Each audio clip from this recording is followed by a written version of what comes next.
you are now in the arena. Welcome to Gridiron, presented by Underdog. Woo, woo. I hope you guys had the best Thanksgiving ever. My name is Kinsey. We're kind of missing a couple of people on set today, but I think Skip might have partied a little too hard after the Cowboys win. He's not at work right now. Aqib was scared to face Skip, I think, at work. He didn't even show up. No, you weren't scared? But I wasn't coming to see Skip today. But we've got top 5 passer in the history of the USC Trojans and our quarterback, Cody Kessler.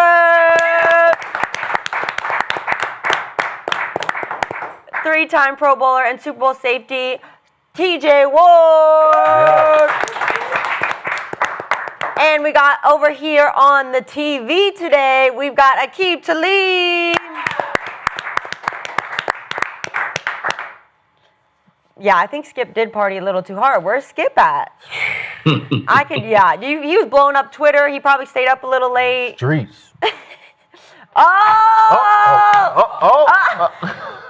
Woo! Oh! Yeah! Yes, Skip! Boom! How about them Cowboys? Yeah, Skip. I came for that man. Ooh. You know, I knew he had a big head, but look how big his head is today, right? That's the size it should be, right? Damn. There you go. Damn.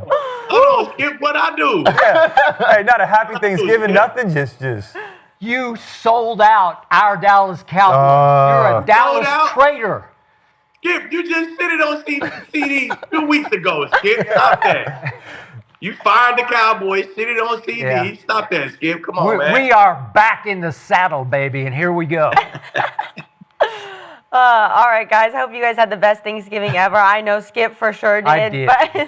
But let's get into this packed show because we got a lot to talk about today. Micah Parsons and Jordan Love led the way to a pack win Thanksgiving. So is Green Bay a legit threat in the NFC? Yeah. Then we had Joe Burrow return in style. And do the Bengals actually have a shot at winning the North? I really hope so. And then Shedeur Sanders gets ready for his start number 2. And what are our expectations for him? Is the Browns going to actually beat San Francisco this weekend? We're going to talk about all of that today. But first, as always, you guys, this episode is presented by Underdog. If you are new to Underdog, today's the day. Get $100 in bonus entries and you play just $5 with code GRID.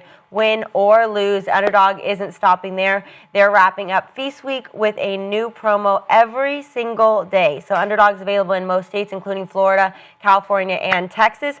So go. Support the show, claim your bonus, and start playing today with code GRID. So, Skip Bayless. Yes, ma'am. Was this one of the best Thanksgivings you've ever had in your life? It was the best.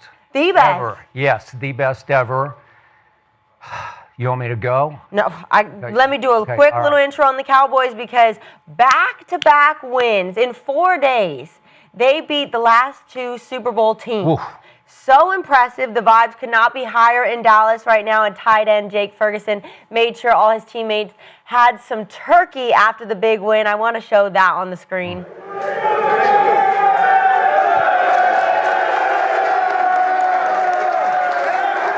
at them. Oh, whoa.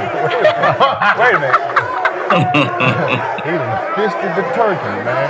He fisted the turkey, bro. Yeah.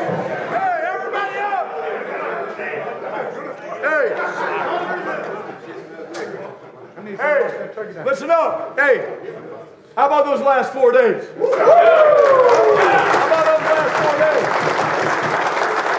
The heartbeat of this football team is different. I'm going to say that again. The heartbeat of you men, this team is different. And I'm so proud. I will fight with you guys anytime, any place.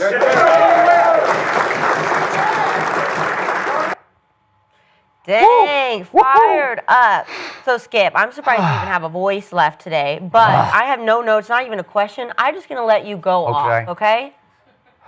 I just have one question for everybody out there.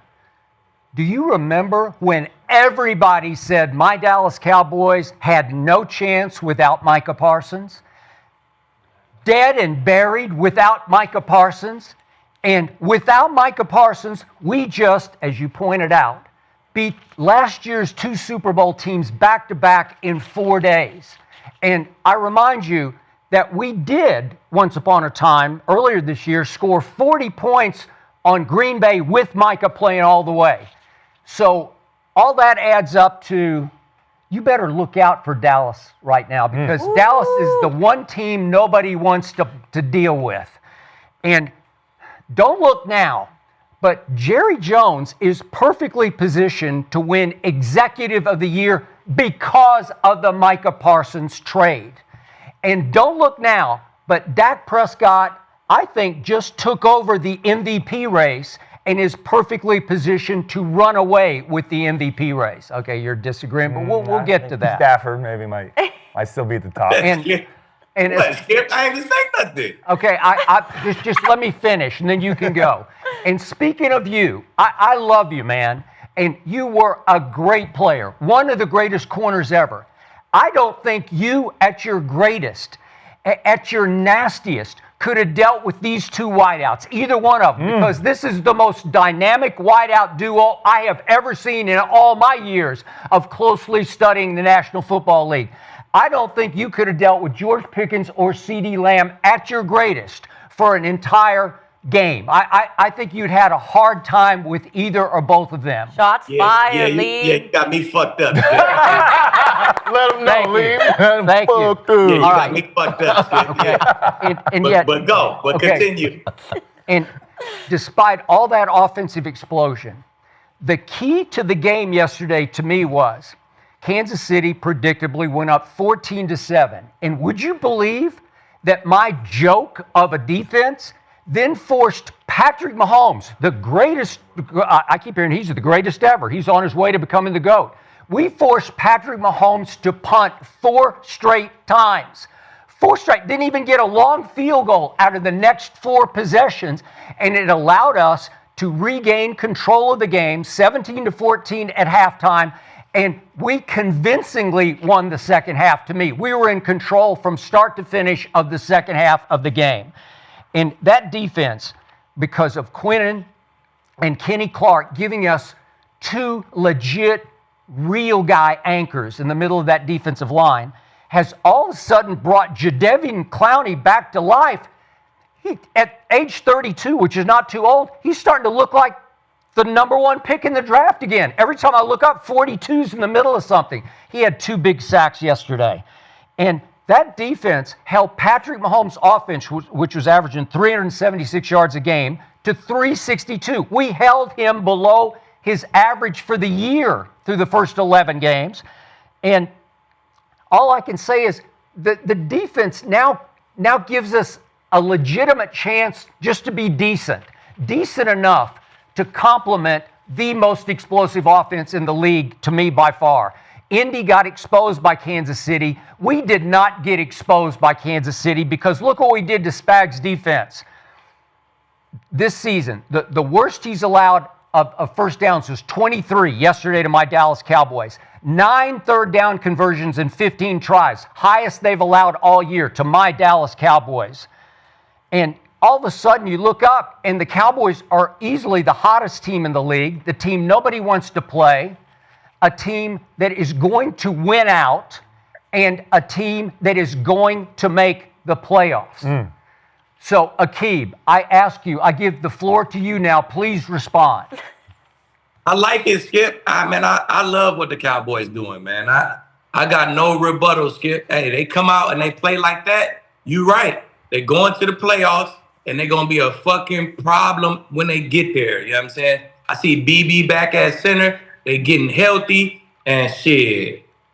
I could have dealt with them, Skip. Don't do me like that. But this wide receiver duo, man, hey, they a fucking problem, bro. Don't nobody in the league, not counting league, because I ain't in the league no more, but nobody currently in the league right now, they don't want no smoke with these boys, Skip. No. You right, Skip, man. They don't want no problems with these boys, man. Dak, I don't know if he passed up Stafford yet, but, man, Dak doing what the fuck he been doing all year, man. Hey, offense look explosive, and you hit it on the head. If that defense start just being manageable, just be decent, man, if they would have been doing this all year, if they could have been decent all year, they'd have fucking 3 losses this year. You know what I'm saying? So, no rebuttal, Skip. I'm with you, man. I'm in Dallas now. It's live out here. It's playoff time, baby. You know what I'm saying? And shit, I'm rocking with you, Skip. Them boys going to the playoffs. I think they can win out. I look at the schedule. I don't really see why they got a big game against the Lions on the road. Yeah. They got a big game against the Lions on the road. If they can take this same energy to Detroit, come away with that win, hey, it's gonna be a fucking problem in Dallas, man. I'm telling you. Wow.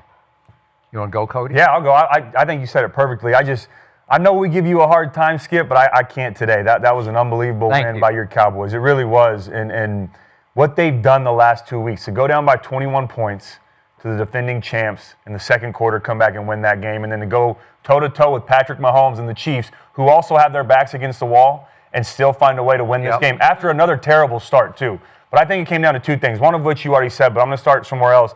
I think it came down to Dak Prescott. The way that he played in this football game, to have as bad as a start as he did, to throw an interception on his second attempt of the game, on the first third down, terrible pick right to Jalen Watson. And then after that, besides maybe almost one interception to Bolton, he played nearly flawless. He was in command of the offense. His eyes, which were important to me when I watched the film, were consistently in the right spot, and he knew where the pressure was coming from. And Tony Romo kept talking about not taking his hots. To me, it looked like he was buying time. He knew where the free rusher was. Knowing the route concepts, he knew that I could wait just a little bit longer and then find the open guy. Did a really good job of that. The way that he used his legs to extend plays, too, I think is going to be a big part of their offense going forward. Javonte Williams didn't have a huge day on the ground, but did enough to where the play action really opened up, and that's a big part of their offense right now.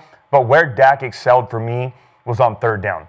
Outside of that first third down attempt and fourth down, the one fourth down they had, he was 12 of 15 for 156 yards and 2 touchdowns on third and fourth down combined. That is winning football. You mentioned it. There were 59% conversion rate on third down. As an offense, we shoot right around 40. If we can get around 40%, that's winning football. 59% against Spags, and it wasn't like Spags was sitting back and letting them take underneath routes and playing cover 2 and taking middle shots. They were lighting his ass up all game long. He never flinched. He never got flustered. He dissected the defense, made some big-time plays. Huge shout-out to Dak Prescott in that game. But the other thing for me is the difference was those last 2 drives for the Chiefs before halftime and then the first 2 drives coming out of halftime.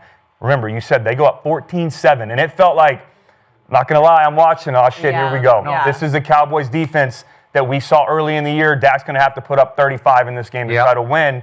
But no, they buckled down after that. They get a stop, the second drive before halftime, and then the last drive before halftime, which is so important. On offense, we call it the last 4 and the first 4. If you get the ball to end the half and you get the ball to start the half, you can put up 14 points right there, which can change the outcome of the game. But instead, your defense got 2 big stops. Then they got another punt on their second drive out of halftime. Your offense went and scored 13 points. They go take the lead, and it went back and forth at the end, but they found a way to get it done. It was really impressive to watch. They played some good football. That defensive line, as much of a hard time as we've given them this year, now with Kenny Clark and Quinnen Williams, and don't forget about Oso Digizua. He's still there. And then Jadeveon Clowney, like you mentioned, had 2 sacks yesterday. He's getting after the quarterback. Logan Wilson's a huge pickup.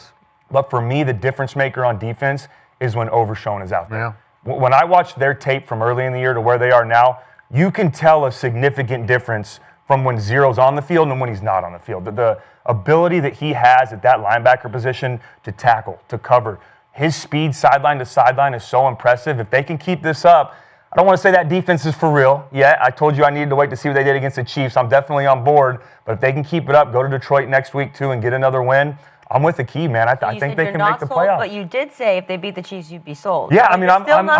You said wait till Thursday. Yeah, I Thursday. We need answers. You did tell us. This is going to be telling. I'll say this. I think secondary wise, it's tough, man. No, you know what? I'm in, Skip. I'm in. I'm in. I'm sold. Cody's in. I know it's different personnel, but I flash back to giving 40 up to the Packers, to the way they played against the Bears, to the way they played the Panthers. That's tough for me to kind of just throw away. But they do have new players. They do have Quinnen and Agreed.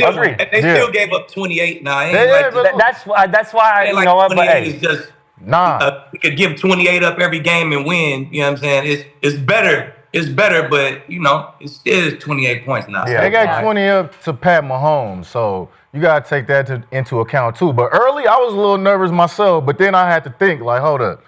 Dallas has really become a second-half team. So if they could keep this game within a score, 10 points, no doubt in my mind they could win that game, especially at home. Now, Dak been the MVP all year. I don't know what y'all talking about Stafford. Dak been the MVP. He just hasn't had the supporting cast. He hasn't had the defense to keep up with other teams. Well, he hasn't had the dubs either. I mean, now the defense was relinquishing those dubs. Right? So the dubs, of course, accumulate to that MVP voting. But as far as individual play, Dak been snapping all year. It's just the defense can't hold nobody, right? Yeah. And, I mean, they gave up 28, like Lee said, but at the end of the day, they stopping the run. And when you can stop the run and you can run the ball, man, you can stay in the game. And all faith in Dak, all faith in that receiving core. CD came out, no drops. No drops, so that was, I'm playing with CD, man. Hey, man, I love CD. But look, in them big games against the Eagles, he was dropping the ball. Let's just keep it a buck. I think he's just allergic to the Eagles. He struggles versus the Eagles. That's what I said. Most of them 7 came against the Eagles. So y'all act like this man a rookie or something, and this is year 1 playing against the Eagles. This nigga been killing the Eagles for years. What we talking about? We're not talking about years. We talking about this year. So he got the drops. Let's get past it. He didn't have no drops. No. They won the game. Dak's still MVP. They're going to make the playoffs. But they got a home run threat in the backfield. Malik Davis.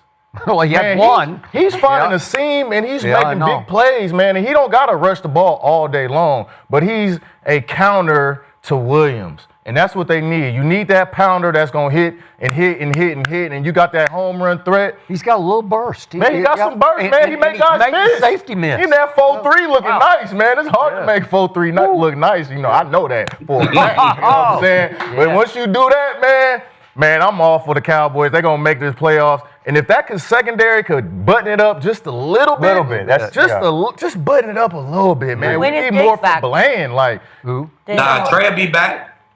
When is Diggs back? Do you want Diggs back? I don't. Okay. Man, we got to have Diggs back. Hey, I understand on talent, but he never bought into Eberfraud, as we used to call him. Now I'm back. I'm going to call him by his real. He's Eberflus. Oh, that's a big step. And Trevon, he's beat up.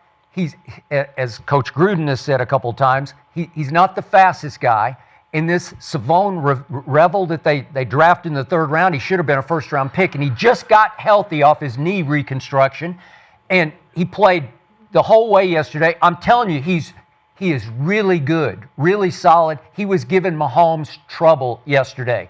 Mahomes had trouble finding somebody because between him and Bland, I think they do a better job than Trevon Diggs has been doing. And I just don't know if Diggs' heart is in it. And maybe when he comes back, he'll sort of get with the program and everybody else come out of it. Yeah, like it'll lift him up. But I don't miss him. I didn't miss him yesterday. I don't know. Diggs is better than both corners they got playing right now, Skip. Stop that. Diggs better than both of them boys. He make more plays than them. He could play man coverage than them. He could play zone coverage better than them. He wasn't healthy just like Bro wasn't healthy. Yeah. You know what I'm saying? Now he got his 4 weeks to get healthy. Come on now, Skip. Man. If they don't got Diggs, they ain't gonna win no chip. Put it like that. Okay, you ain't gonna win no playoff games with that young bull out there. Put it like that. Because we finna get to the Chiefs, but a big reason why they folded like they did is because of drops, not because of coverage. It was a lot of drops that Patrick was hitting boys in their chest and they was dropping them rocks. Had a couple. It was a few. Yeah. All right, let's go back to the first of the game, and you mentioned it, Cody. Yeah. So I'll be the first to admit I did not love the way the game started, and I was like, don't tell me we're going to do this again, because right away Dak, he holds it a little too long. The blitzer, the Hicks kid, hits him in the face, and it just popped up in the air a little bit. And Watson picks it, and I'm like, okay, at least let's hold him to 3. And 2 plays later, they have a complete bust, and Rashee Rice goes up the left sideline for 2 RPOs too. Yeah, just bang, bang, elementary both stuff. of them, bam, bam. And I said, oh shoot, oh my God, this looks like the bad old days. So it's 7-0, and what do we do on our first, the next answer drive? We get to 3rd and 9, and then 3rd and 10. And I told you guys what day was it? Well, I'm losing track of the days. Tuesday. Yeah. Okay, I told you Tuesday that because CD dropped the balls against the Eagles, that Coach Spags is just going to say, you know what? he's going to go Belichick, and he's going to say, I am taking George Pickens away. You cannot have George Pickens. Let's see, CD, if you can beat your demons. Let's see if you can do it by yourself. So they left him and Single on McDuffie, and right away on 3rd and 9 and 3rd and 10, Dak goes right to CD, who snatches both of them with confidence and swagger and arrogance, the vintage CD, and he's stirring the pot. And I said, that's what I wanted to see. That's what I thought I would see. And to Kinsey's point, I think the Eagles are just in his head. I don't know why, but it's just the Eagles. And it's just this year, to your point. It was just those 2 games. So you got your CD jersey on today. That's You're why. repping. Okay, I've called him the best receiver in football because I can just show you the numbers over the last 3 years, not this year. The last 3 years, his numbers are at the top of the league in all categories. So if you get him back playing CD football, and then by the second half, Coach Spags is saying, I may want to switch this up a little bit, and all of a sudden Pickens starts getting single coverage, then it's Pickens' turn. Yep. And I'm saying, damn, how do you stop both of them? Because what Pickens is shocking me with is his run after catch is way better than I thought it was, because I always looked at him in Pittsburgh as just a deep ball receiver who would just go up and high point the deep ball. But my God, he is just spinning out of every Saquon catch. Barkley. Yeah, and yeah, he went Saquon, and it was over McDuffie. Yeah. He hurdled McDuffie. That's about 5'8". And my God, and yet 5'8" and struggling. no, I got it. I got it. But then finally Pickens tried to do too much on a late 3rd down, and I got to give this little man some credit because little Turpin comes out of nowhere and falls on a loose football that saved the final field goal. Because if you don't have the final field goal, it's a dicey game, right? But we had the edge with the 3 that Turpin saved by falling on a loose ball just because he didn't give up on the play. And he's still... Turpin's going to kill somebody some game. He's going to get loose. They need to find ways to keep getting him but they football tried skills. the little jet sweep to him early. Yeah, I know. They do. No, they need to keep You doing just that. focus on what got him here. What got you paid? Why did they sign you and want to give you the ball more offense? Yeah. The returns, bro. Focus on that shit. That shit going to win you a game. To me, that's what he's not doing. Yeah, I Get agree. back to being our return specialist, and that's going to win you a game, period. You know, I'm with you on all the kickoffs and the punts, especially the kickoffs. He tiptoes. You know, he just starts tiptoeing, kind of looking for a crease. Yep. And if there's not one, he just folds and shuts it down. But on kickoff return, to me, you have to hit it hard. Like hit it as hard as you can hit it, full speed, and hope for a crease. But I think a big thing on And that, that's what he's been doing. But it's the new kickoff rules. I think guys are learning now. It's not the same as where everyone's running down the field. I mean, the return last year against the Commanders. I mean, he gets guys out of position, drops the ball, hits a spin move, finds a crease, he goes. This one is more of you got all 10 guys up, lined up, blocking. It's a lot more be patient, find a crease, and then go. So it's a lot more difficult. I think that's why he's been a little less explosive in the return game. Yeah. And when sometimes, it takes a sort of different mentality to hit them creases. Like when you're trying to make that 53, you're going to hit that crease a little bit different than when you got a secure job and I'm playing a little offense. Yeah. Like, all right, I'm playing a little offense now. I got to be ready for the whole game. But now, before, he was hitting it trying to keep that job. Yeah. Exactly. That's my point. You get paid, and now you're on offense a little bit, and now you're not doing what got you here. Because you ain't used to have a problem tiptoeing. I don't give a damn if it's new, it's old. You used to hit that shit, full speed, punts, kickoffs, whatever. And that's what he's not doing right now. And yet, when he gets loose, he's got Tyreek speed we have not seen all year. Because last year, a couple times against Washington, he got loose. When you see it, you'll just sit back and say, "Wow, where was that?" No, for sure, dude. Yeah. All right. So I'm back to Cody with this one. So Dak is playing with the most supreme confidence I've ever seen. Agreed. And after the shaky start, I feared, is he going to go back in the Dak tank, and just come all apart, which we've seen him do only in the postseason for the most part, but in some big regular season games. But those two receivers are so good, and he knows they're so good. He is throwing it. He is cutting loose with such confidence that I used to think that the quarterback made the receiver, just completely all quarterback. But in this case, not that he wasn't always very good, but they are making him the MVP because he just knows if he makes the right choice, because it's pretty simple. You know, you pick your poison on defense. It's one or the other. Yeah. Who you going to double? It's hard to double both of them, or Jake Ferguson is the obvious. Don't forget about Ferguson in the middle, too. Right? And yet, he just, on the slants, the quick outs, it's just money. And he just cuts loose, and it makes the offensive line better because you don't have to hold your blocks that long with those two, because they're both run after catch, just demons, both of them. So if you get it to them quickly, good to great things are going to happen. And I have never seen Dak, and I watched him closely from day one, 4th round pick out of Mississippi State. And I have never seen him throw the football like this. Remember, Zeke Elliott helped make Dak, especially in those first couple of years. And now Dak is making Dak with those two wideouts. Yeah. Now they're more of a throwing football team. They used to be with Zeke a running team. Yeah, and that's those anticipatory throws. Yeah. When you're confident as a quarterback, when I know a quarterback's in rhythm and he's confident in himself, he's throwing guys open. He's letting the ball go before they're out of their breaks. But you can't do that if you don't trust that your guys are going to win every single time. And I'm with you, Skip. You have two very talented receivers, and then Jake Ferguson, too.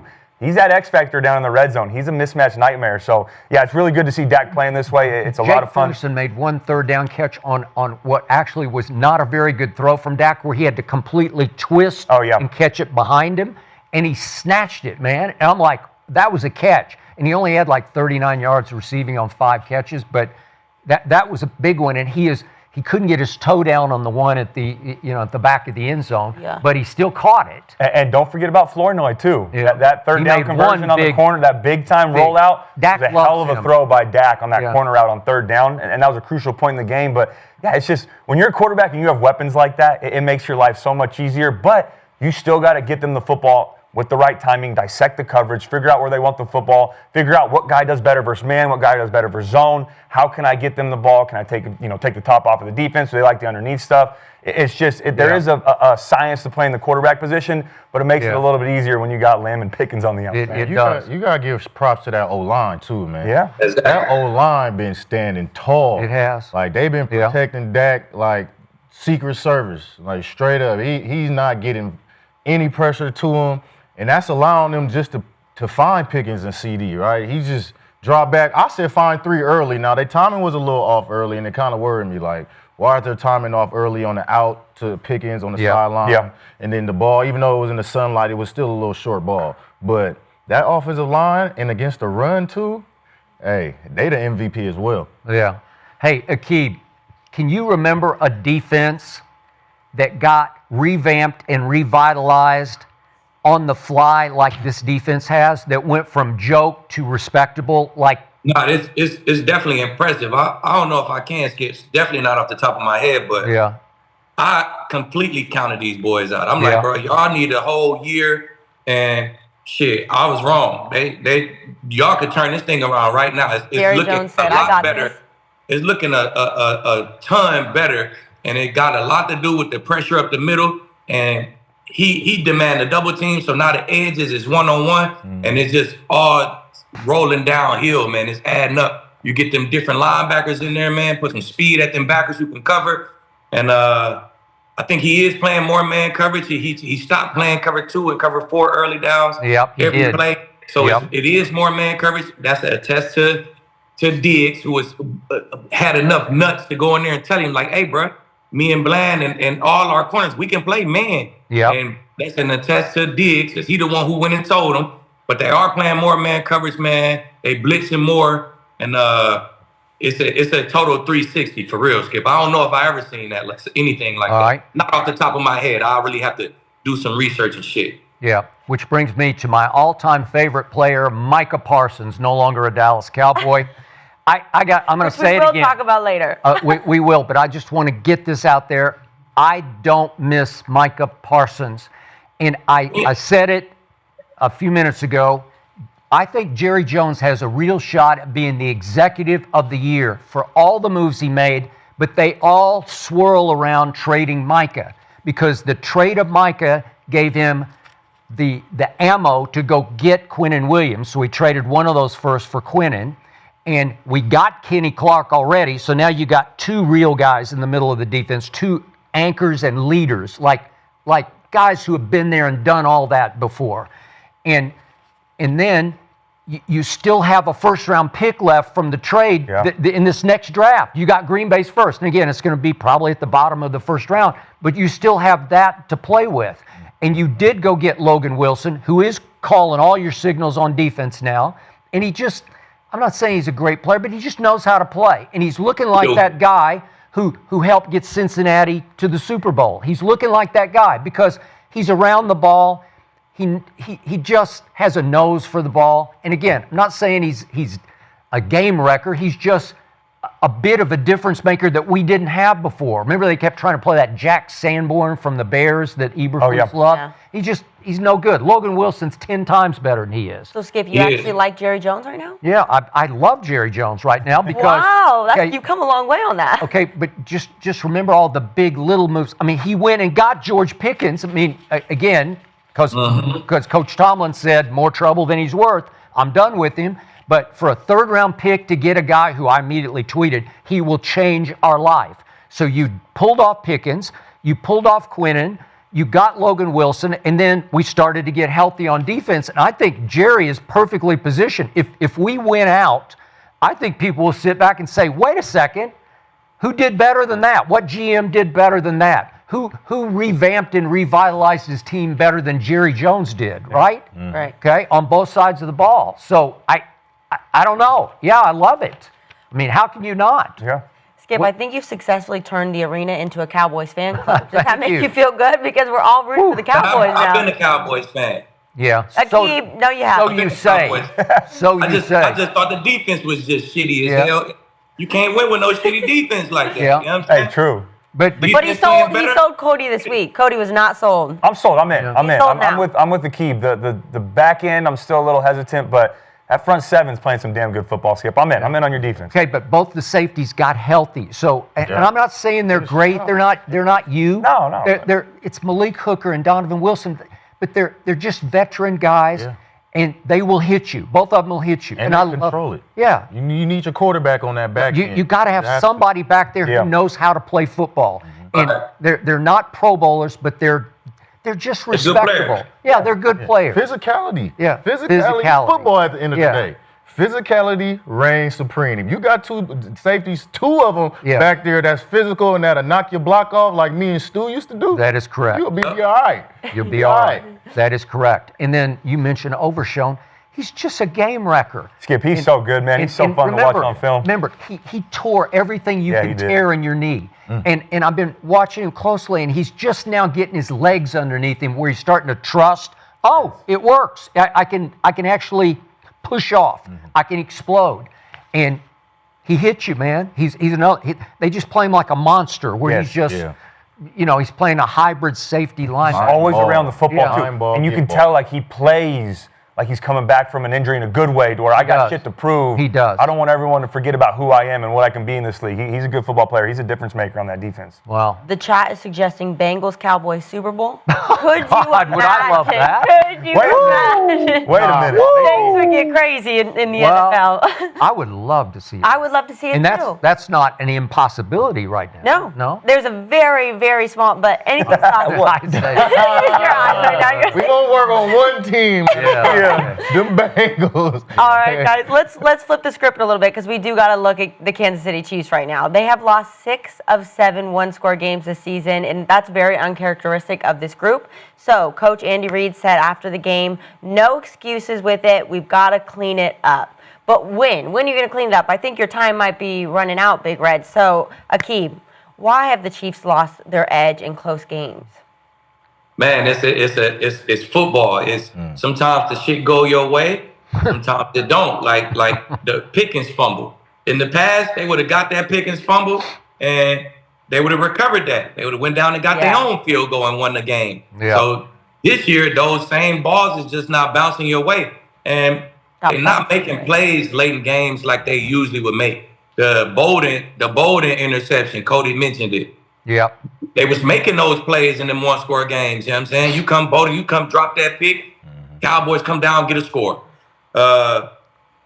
on their offensive drives, bro. It's a bunch of drop passes. It's just plays. You see Patrick Mahomes looking like, damn, like what? He just got that face on. Like, why are we not making these plays? So plays in the fourth quarter, plays on defense, and them balls just not bouncing their way, man.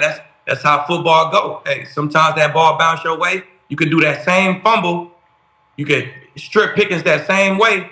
In 2024, that shit would have bounced straight to Watson right there. You know what I'm saying? So yeah. it's just football, man. It ain't going that way right now. And then The shit luck just ran roll out. downhill. When stuff start going left, it just keep going left and it keep going left. And it's going even further left because now both of their tackles is down. Yeah. They big time guard. He probably did it with a high ankle. He ain't played.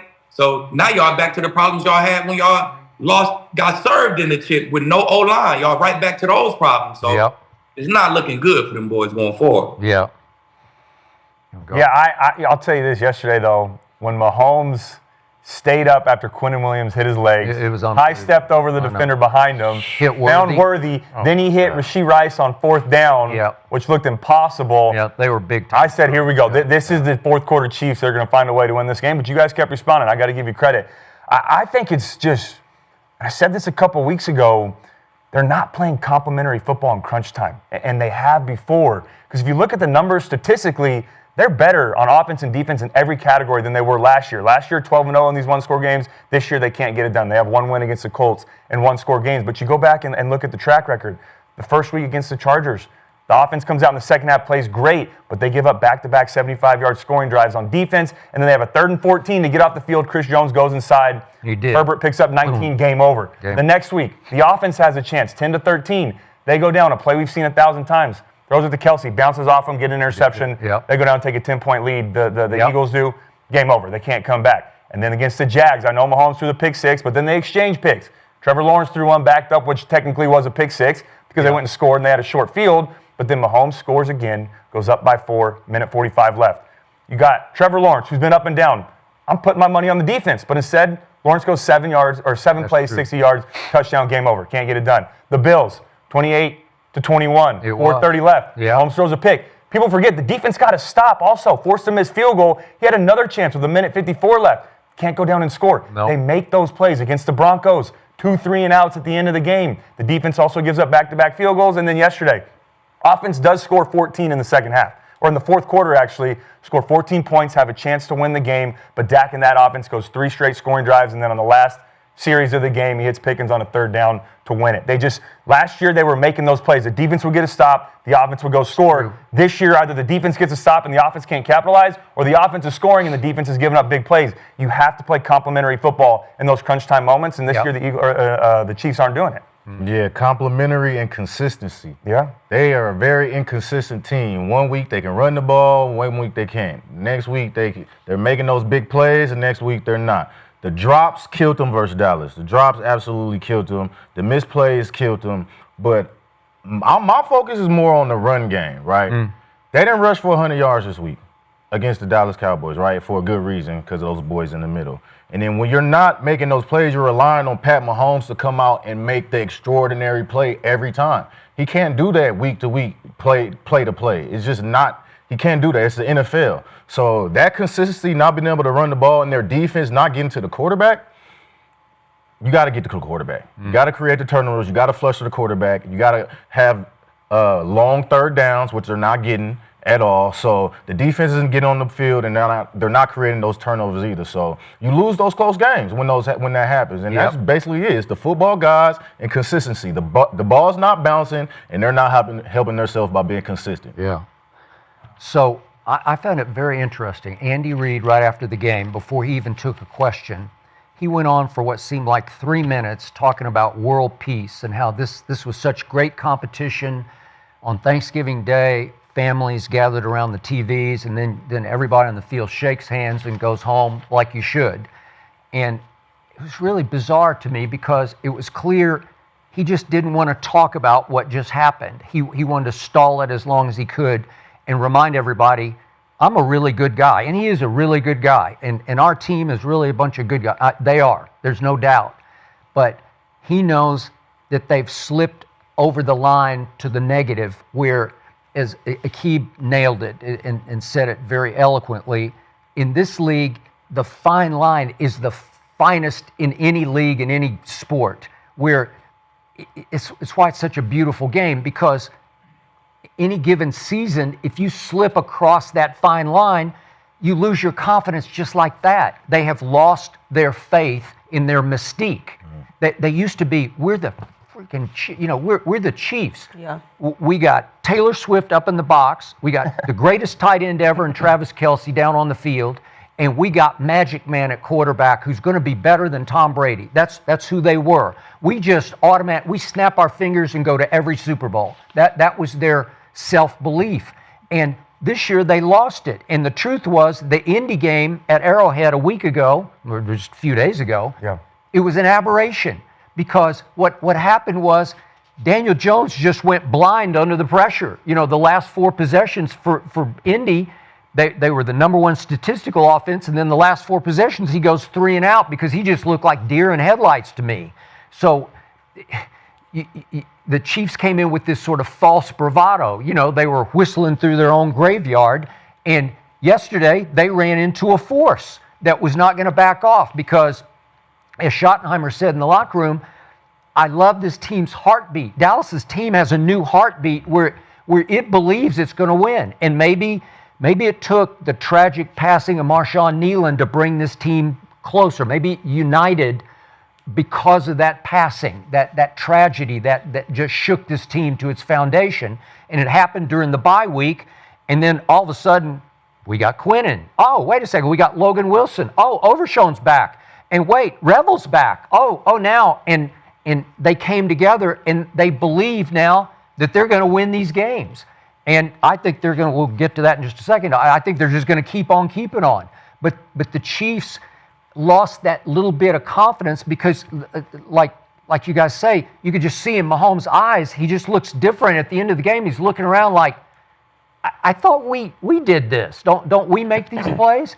And I thought he played really well yesterday. Yeah, he made those plays yesterday in the fourth quarter. Okay, but not the play that won the game. You know what I mean? He had other chances where he didn't cash that play and that play and that play. I mean, that play to Worthy was unbelievable. It was. Touchdown to Rasheed Rice on fourth down, that ball to Hollywood in the back of the end zone. It was great. Now, those 4 series in the middle of the game were big, but I'm finna say, Kelsey dropped a wide open first down. Rasheed Rice dropped a wide open first down. The defense could not critical third down. You can't have your go-to guys dropping critical passes for big yards. Like, them 20-yard game, that's a 30-yard game. That's game changer. And the penalties. If it was up to Mahomes, they probably would have won last night. For sure.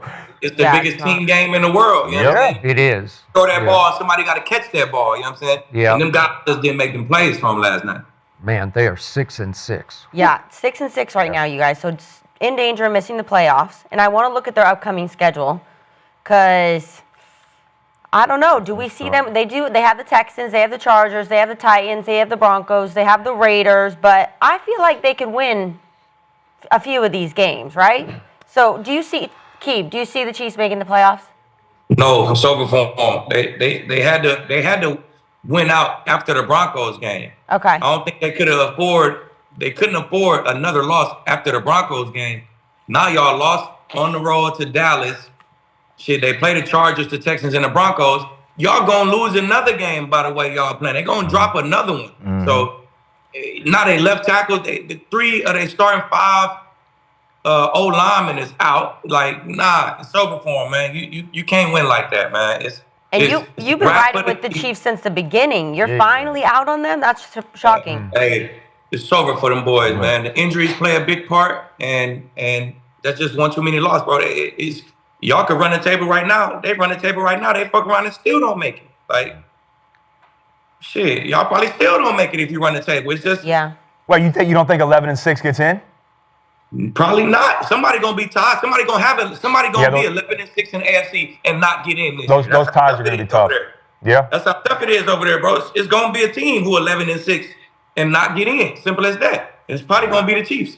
But I think the Chiefs gonna lose another one, bro. It's y'all got big time defenses coming up. Yeah. With a out of shape O line, like, come on, man, it don't work like that. So I'm out, man. It's gonna be the first year the Chiefs and maybe the Ravens don't get to the tourney, man. It's going to get crazy when Skip. For sure. Young boys taking over. Yep. Lib, I told you, week 1 we were sitting down. I said, it's over for these boys. It's a wrap. I feel like I'm talking to RoboCop right now. Being screen. But nah, man, they got the Texans coming up. They got the Broncos again. They could lose 2 in the next 5. So, man, the Chiefs, I don't think they're going to make the playoffs. They devastated in that front, and you know it always starts with the front. And their playmakers just not making the plays that was sealing them the game like they used to. So, man, it's out. It's over with. And Romo go on about Watson. He's a Pro Bowler. Every time I watch Romo call a Chiefs game, he talking about Watson going to the Pro Bowl. This motherfucker got 7 slants straight caught on them, Skip. Like, bro. Agreed. You won't snip a Pro Bowl. You can't stop a damn slant. Yep. Like, Agreed. Bro, hit you with the same slant. With the same release 7 times. Bro, you out of there, man. He better not be in the Pro Bowl. Not this year. He's a good player. You still got work to do, bro. With inside leverage, too. And the 2-man, he's playing, like, using this boundary. That's a hell of a route, though, by Pickens. Because you're taught, when you got inside leverage on a slant, as a quarterback, too, I'm not giving up on it with George Pickens. Press outside, sell the fade, cross face, get back underneath. He just did it over and over. Playing scared. But you selling scared the of that fade. Because of what Pickens does with the deep ball. Like, at least you got help. What you scared of? But you got help, though, bro. You got help. No, I agree. But I'm saying that, I promise you, he's in the back of his mind thinking, man, oh, shit, I don't want to get beat over the top. 2-man, though, I agree. 2-man, you got a safety over the top. Do whatever you do not give up inside routes, and he kept doing it. Get your hands on him. Kept doing it over and over and over again. Do you think that was a big point? Throw the timing off. Get your hands on them. Be physical. You got 2 big dog receivers on the outside, big boys that could get off the jam. Your best thing is throw the timing off. Throw the timing off, man. That's the best thing you could do. But you know, when you playing scared, that shit like that happens. But that's so scared to death. But when we get 2-man. You know, especially on 3rd down, all of our routes are circus and corners and outs because we know you're playing inside leverage. I just felt like he was trying to jump that, anticipate some of those outside things. Either way, whatever it is, you cannot give up those inside routes. It's a great route by Pickens. I'll say this, though. I'm not out like Aqib is. I think they still can make the playoffs. And I don't know how much you guys look at analytics, but I'm a football nerd. I watch a ton of film. I look at all the analytiks. They still have a 47% chance to make the playoffs, Skips. I don't know how or why that is, but maybe it's because they're the Chiefs and they always do, and they've been to 7 straight AFC Championship games, and they believe they're going to get it done. But they're in 9th place right now in the AFC playoff picture. What helps them is they play the Texans. If they can win that game, they'll jump up to 8th because that's the team directly ahead of them. After that, though, the 3 teams in the wild card spots right now are the Bills, the Jags, and the Chargers. All beat. What do they have in common? All 3 of them have already beat the Chiefs. So that's going to be that tiebreaker. And you're going to have, but so that's where the question comes in. This is what comes in for me is they play the Chargers again. If they can beat the Chargers, they'll split. They would. Right? So then it goes to division record. Right now the Chargers are 3-0. The Chiefs are 1-2. That's going to be tough to get back ahead of them at the division record. So even if they split with the Chargers, I don't know if they'll jump them. The question becomes now, though, do you trust, if they run the table, do you trust that the Jags and the Bills are both going to win 11 games? I don't know if I'm sold on the Jags winning 11, and I don't know what Bills team's going to show up each week.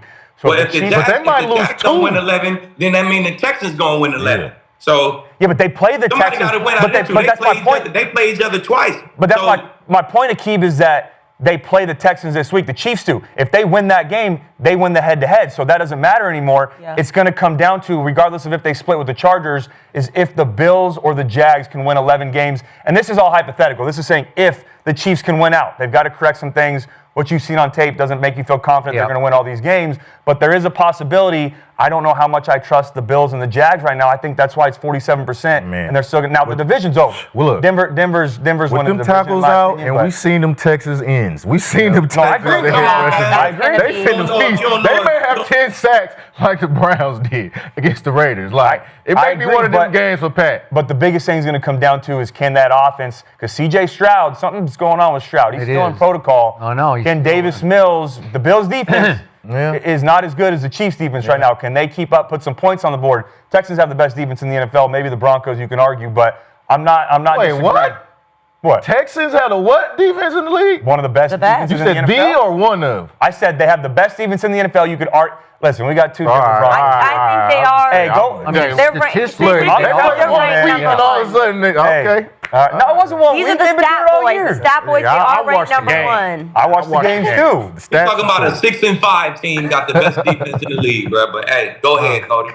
Go ahead. I knew that one wasn't going to fly with the I know, with these You guys act like I'm talking out my ass right here. That defense good enough to win 6 games, bro. They was good enough to win 6. That one they put on the map 2 weeks ago, hey, they looked like one of the best defenses in the league, but we're not gonna. Okay, but just in points allowed, they're by far the best. They are by far the All right, best. well, Skip, it's just by Points record, allowed. they're not the best. Okay. All right. Points allowed. What you want to go up? Points allowed, or you want to go up your win-loss record? Okay, I'll buy that. Yeah, but win-loss record is complimentary the football. Best You got defense in the league. That's good enough to win games by their damn No, but self. you talking you about don't have the win-loss starting record. quarterback Look at their either. offense. Not even when C.J. Stroud's in there, though. I love Nick Caley. I think he's a great coach, but offensively they haven't been the same this year, regardless of if Stroud or Nico's done Davis nothing all Mills year. in there. The defense gives them a chance to win almost every single game. It's the offense not playing complimentary football. But that's 5 losses that the teams put up on their ass and got that All right, done. look, I'll say this. All right. Yeah, Denver- that defense give them a chance to win. The best defense in the league win games. Let me That's say- why the And then Broncos is only fucking lose 9-2. them by penalties on field goals.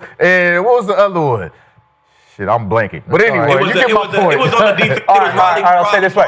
Denver's the best defense in the league. There you go. You could argue that the Texans are up there. I'll They have flip good it, but- defense, very Yeah, good. it's going to come down to it. Jags and Bills. To your points, Patrick Mahomes will figure out this Sunday night at Arrowhead how to beat the Houston Texans. I believe they'll win. think they They will. have that in their favor. Arrowhead will too. Like we say, Arrowhead. You come in there, AFC South. Then they get the Chargers at Arrowhead. They owe the Chargers from Brazil, so they will beat the Chargers. Yeah. Then they go to Tennessee. That's easy. Thank you very much. And they will end the year at Las Vegas. They will win that game. So I got them winning 4 more to get to 10-7. But now it's down to you guys, your Broncos, at Arrowhead. I told you you could start to kill the Wicked Witch in your division in the game at Denver. You can pour some water on the Wicked Witch and it'll start to fade and die, right? But it's not dead yet. Now you got to go end it. You have to go to Arrowhead. You can end the Chiefs. It'll be up to the Broncos, because if you go there and beat them a second time, they are not going to make the playoffs at 10-7, and that's what they will finish. We about to pour gasoline on their ass. The Texans going to end their ass. Wait a minute. You think so? Yes, You bro. got the Texans? I got the Texans going out there and getting after it. You see what happened in the playoff game? They should have got that dub last year. I thought their defense wasn't good enough to win games. No, they good enough to beat these Chiefs. We said their defense not good enough to be the best in the league. That's what they're not. Okay. Hey, they're 6-5. And this is just off of track record now. Yeah. But I think it's going to be Davis Mills, isn't it? It sounds like it. So it said that C.J. Stroud was still dealing with concussion protocol. Normally, you want to clear that, I think, by Thursday or Friday to be good to Davis go. Mills winning game. Look, that concussion. But we put that boy out. Oh, and I'm not. Don't forget that. We put that boy out. Them Broncos. You did. Put your best player on the sideline. Hey, chill out. Best chill out. defense. Hey. Now I'm talking about. Skip, I don't know if you remember this, though, but we could check the tape. Tyler Robb pulled the clip up. You remember Aqib said that he thought the Chiefs were going to beat Denver at the end of the year. They said, we're going to normally split with them. Remember, he did say that they're going to win that game. So if Aqib's saying that the Chiefs can beat Denver, and he's a big if that happens, 11-7 on the show. I said that before they had 3 linemen on the show. That play a big part, Cody. That's fair. That's fair. I don't know, 10-7 out. You guys will. You so far out, bro. You have no chance. I think that's about right, Skip. So you think? Look at the schedule though. The Jags are playing Titans. Probably win that one. Colts. They still have to play at the Broncos. They play at the Colts again too. That's going to be tough. Then you look at the Bills schedule. They go at Steelers. Danny Dimes is hurt right now. He's playing through a fractured fibula. You said what? Danny Dimes. Yeah, that's true. That's true. But then with the Bills, you got at the Steelers. Up in the Chiefs. It did. You got the Bengals at home, at Patriots, at Cleveland with Shedeur, that defense. It's a new team. And then they play the Eagles and the Jets at the end of the year. It's wide open, in my opinion. I think that's why it's still a 47% chance when you look at the analytics. If you need all those teams to lose as many games, like if you end up with the same record as them, they're going to get in over you. No, that is a big factor. The head-to-head is, I think, is going to hurt them. You need them to lose an extra game than you lose. Like, bro, it's once you get to, you got to do this. We need this, and this. And if this happens, that's a lot. Like, bro, you fucking out of there. It's over with. Hey, I don't know, man. There's a chance. Meanwhile, we're holding on to hope for the Bengals and Cowboys with like a 1%. We're like, yeah. Yeah. We're like, I'm talking I think you guys are 22% now or something. I saw Bengals are 17%. Yeah, or something around there. 17, there we go. But they're in. You see how last year the Bengals needed all this shit to happen? They won out. They won out and still didn't make Still it. ain't make it, bro. Like, come on, man. Yeah, but they were 4-8 and got to 9 wins. The Chiefs can still get to 11. I think that's a different factor. The worst thing to do is be looking up that screen waiting for a game to end. You got your hopes in somebody else's hands. I agree. That's the worst. Well, I'd love to settle an argument via the chat, and so we asked about the Texans and the Broncos defense, and the chat is riding with the Bronco boys. Yeah. That the Broncos are a better defense than the Texans. So, but I do want to look at, you're holding on to hope for the Cowboys playoffs. So I do want to look at their schedule because I got to be honest, Skip, it's a little tough. The Lions right now are desperate. This is a big game for them, just as it is for you guys. So you got the Lions, you got the Vikings, you got the Chargers, you got the Commanders. These are divisional games at the end, Commanders and Giants. That's tough, Skip. Yep. I don't know. So do you have, I know you have them making the playoffs, but why? I was going to ask, do you have them? I'm like, you do. The Dallas Cowboys will make the playoffs because the Dallas Cowboys, a week from last night, will go to Detroit and win a game that before the year I did not think they could win. Amon-Ra is almost certainly going to be out with his sprained ankle, and Laporta is still out and will be out. And they were down 2 offensive linemen yesterday, and since Dan Campbell started calling plays, they just look different to me. So far, in the 4 games he's called plays, they're 2-2, and they're 0 for 7 on the 4th downs that he has gone for. Now, I can't dump that all on him. I just think they've lost their culture, their mindset, their swagger, because he was their CEO, he was their leader, their overseer, and all of a sudden he's wearing his little glasses, looking down, peering at his play sheet, trying to call plays, and you lose command of the entire process of the football team. So I think they've lost their way enough that I was shocked last night when this opened with Detroit a 3.5-point favorite. This morning it was already bet down to 3, and I think it will continue to plunge because Dallas is just better than Detroit. I think Dallas's defense is now pretty much equal with Detroit's, and our offense is way more explosive especially without Jared Goff's offense. And look, if you give him time, if you just let him sit in the pocket, he's not a physical player, but if you let him just sit back there with no pressure, and obviously Micah gave him a lot of heat yesterday, just like he did in the opener at Green Bay.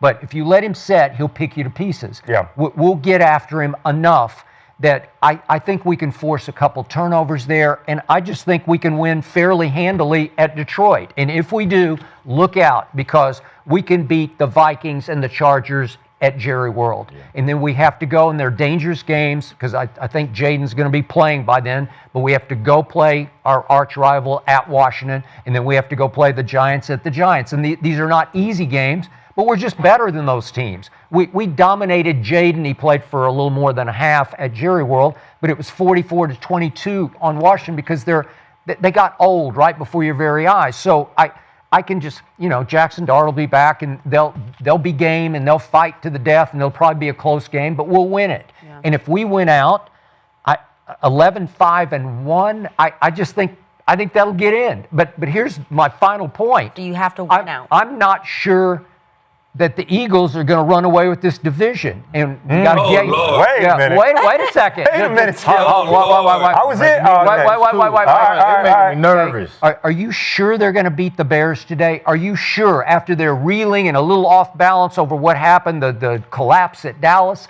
Are you sure the Bears won't go in there and shock them just the way the Bears been shocking everybody all year long? I just throw it out because the Eagles have to go to the Chargers and they have to go to Josh Allen. Okay, so they got those two. What if they lost 3 games? Do the math on that. What if they lose 3 games and we win out? We win the division. So it ain't over yet. They didn't skunk us. They didn't run from us. We got a shot. All we have to do is win out, and let's see where the chips fall in Philadelphia. And I think they got a shot. I definitely think the Cowboys got a shot, but they kind of in the same boat as the Chiefs.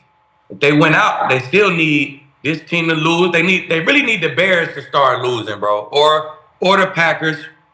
Really, the Bears Like, y'all really, if y'all end up tied, I feel like if you end up tied with somebody who's not in your division, they go to that conference record first. You know what I'm saying? I know we go head to head, then they go to that conference record first.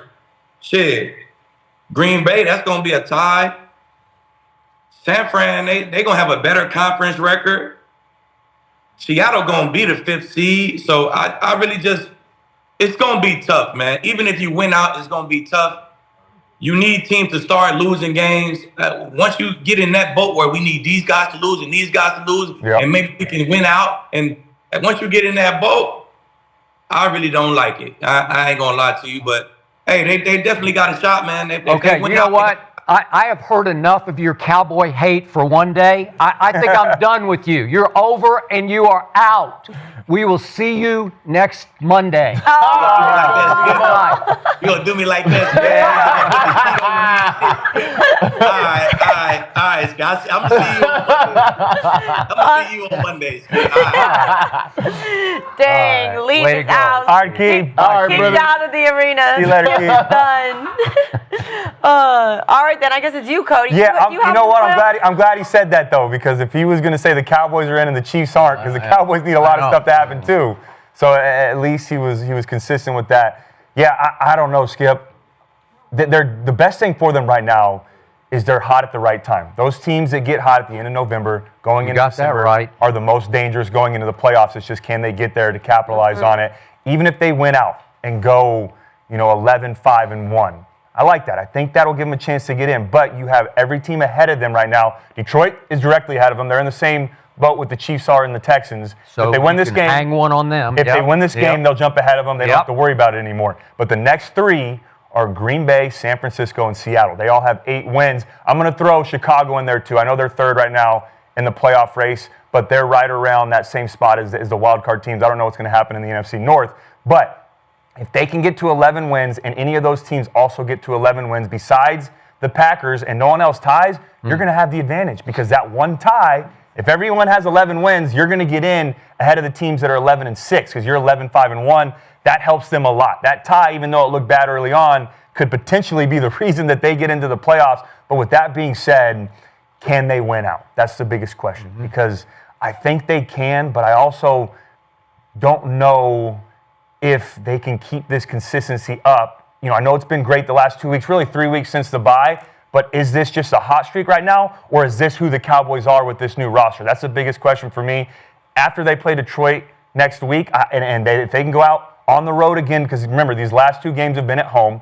That has been really important, as they found a way to beat the Chiefs at home. They beat the Eagles at home. It's a little different when you go on the road, but if they can go to Detroit, who's also struggling right now, but if they can go to Detroit and win that game, then I think they can run the table, and I'll give them a legit shot to get in the playoffs. They're going to make the playoffs. They're going to run the table. They're going to go to Detroit and win. Okay. First off, it's not like they're going outside and facing any type of elements. That's it's true. Another dome, Yeah. and we just seen what Green Bay did to Detroit. Detroit is depleted. They're playing man coverage all day. They are. They're missing their best safety, the O-line, and they're not running the ball as well as they were in the past. And like you said, there's too much responsibility on the head coach. He's calling plays, and he can't dictate responsibilities, motivate his guys. They look very bad. They had no adjustments against Green Bay, and I was very disappointed by Detroit. And if you think that Jordan Love is going to go out there and light up Detroit and Dak Prescott is not with those 2 wide receivers, you got your mind. Come on now. No, I'm going to keep it a buck. Jordan Love his flowers. He could have easily thrown 2 picks yesterday.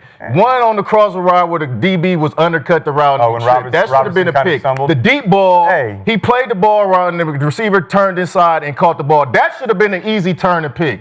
Like I said, Jordan Love, he won the game, so I'll give him credit. Shout out to Green Bay. But I feel like Detroit has been losing more ball games than the other team has been winning, right? In the red zone, we're not even going to go into the full game because we're going to keep it on the Cowboys. But yeah, the Cowboys definitely win next week. They win this week or next week against Detroit. They win out the rest with an easy rest of the 4-game schedule. So, man, Dallas, the way they playing is prime for playoff push, and they're going to get in the playoff if push. You know what really helps though right now, Skip, is that they all still have to kind of play each other. San Francisco has to play Seattle and Chicago. It's true. So that's a guaranteed loss for one of them. And then Chicago and Green Bay have to play each other twice. So there it is. That works in your favor. I mean, their favor is a lot better than the Chiefs. Really? A lot you think better. so? Yeah, for Dallas, absolutely. Ooh. Let alone just the schedule, but the other teams having to beat up on the other team works in their favor a lot more than the Chiefs does. Yeah, Cody, there are a lot of L's out there still for all these teams. Yeah. It makes my head hurt to look at everybody's schedule. All I know is if Dallas gets to 11-5-1, the tie could help. Yeah. The 40 to 40. I promise right? you. Yeah. Okay. Because they get the edge. If you get 11-6 and 11-5-1, that only having 5 losses compared to 6 losses, they're going to jump whoever that is. Obviously not Green Bay because you guys have a tie, so then they'll start looking at division, conference, all those other things. But yeah, that tie could ultimately be the reason you get into the playoffs, which is big. From 3-5-1 to 11-5. Ooh, impressive. Yeah. Very. Well, TJ, you talked a little bit about Jordan Love yesterday. Obviously, beat the Lions. The Lions are kind of hurting right now, but Packers. So in the beginning of the season, you weren't here, TJ, but we had a little talk. It was like 2 weeks in. They were like, "Are the Packers the best team in the NFL?" Everybody got in a massive fight over it, but we saw an impressive game from Jordan Love yesterday. 4 touchdowns. Yeah, we did. And Great Skip, game. Micah Parsons kind of wrecked the game. I know you hated to see that, but we're kind of seeing what we saw in the beginning of the season with the Packers. So I need to know from the boys. I actually want to also see what Micah said. Micah had a lot to say also. Let's look at that. What does it say about this pass rush and just this group you have? So what? You got to still come out and show. So what? Like, I heard Dan Campbell say he like his guys. I like my guys. Like, I like me against anybody. And I don't duck nobody. I mean, y'all go watch the tape. I'm going against the best guys every week. I mean, I get my matchups, the ones we dial up in when we could get to those situations, but so what? Yeah. Ooh, so 8-3-1. And if the Bears lose today, could take over the North. So, TJ, did the Packers prove that they are a legit threat to win the NFC? No. No, not to win the NFC. What? No, they're not a threat to win the NFC. Oh, to win the NFC or in the NFC? No, win. Win Not the in, NFC. win. Okay. Yeah, definitely in the NFC, but not to win it. No, not at all. But I like that demeanor from Micah. Yeah. That is a no-nonsense. I come to work. I'm not playing no games. I got my hard hat on. And that's a little bit that we haven't seen from him. And that's probably why he's playing so well right now. He put the podcast down, and he's coming to work. So shout out to Micah for doing that, man, and sticking to your guns and saying, hey, I'm here to play football. That's what my profession is. So I like that mentality, man. That mentality, that's a dog mentality. He had a great game. That defense is playing great. They're very athletic.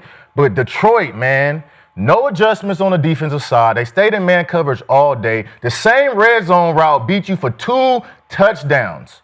2 touchdowns in the same route. Like, at some point, we got to say, hey, let's play red 2. Let's get out this man and the same spread route that beat us to the flat. Hey, it was killing me, man. That was killing me. So they're not going to get over the hump against the Eagles. I don't see them beating Dallas. They're not going to beat Dallas. Detroit, they're doing, even the Bears, they got the Bears again, right? Twice coming up. Playing twice. Man, they got to stop the run. And Detroit proved that if you run at them and you put Montgomery in the ball game and run straight at them, they can't stop it. But for whatever reason, the Lions want to keep running stretches and toss with Gibbs. And they were running every single play down. Like, hey, Montgomery got in there. They went right down the field, score. You get in the red zone, and what do?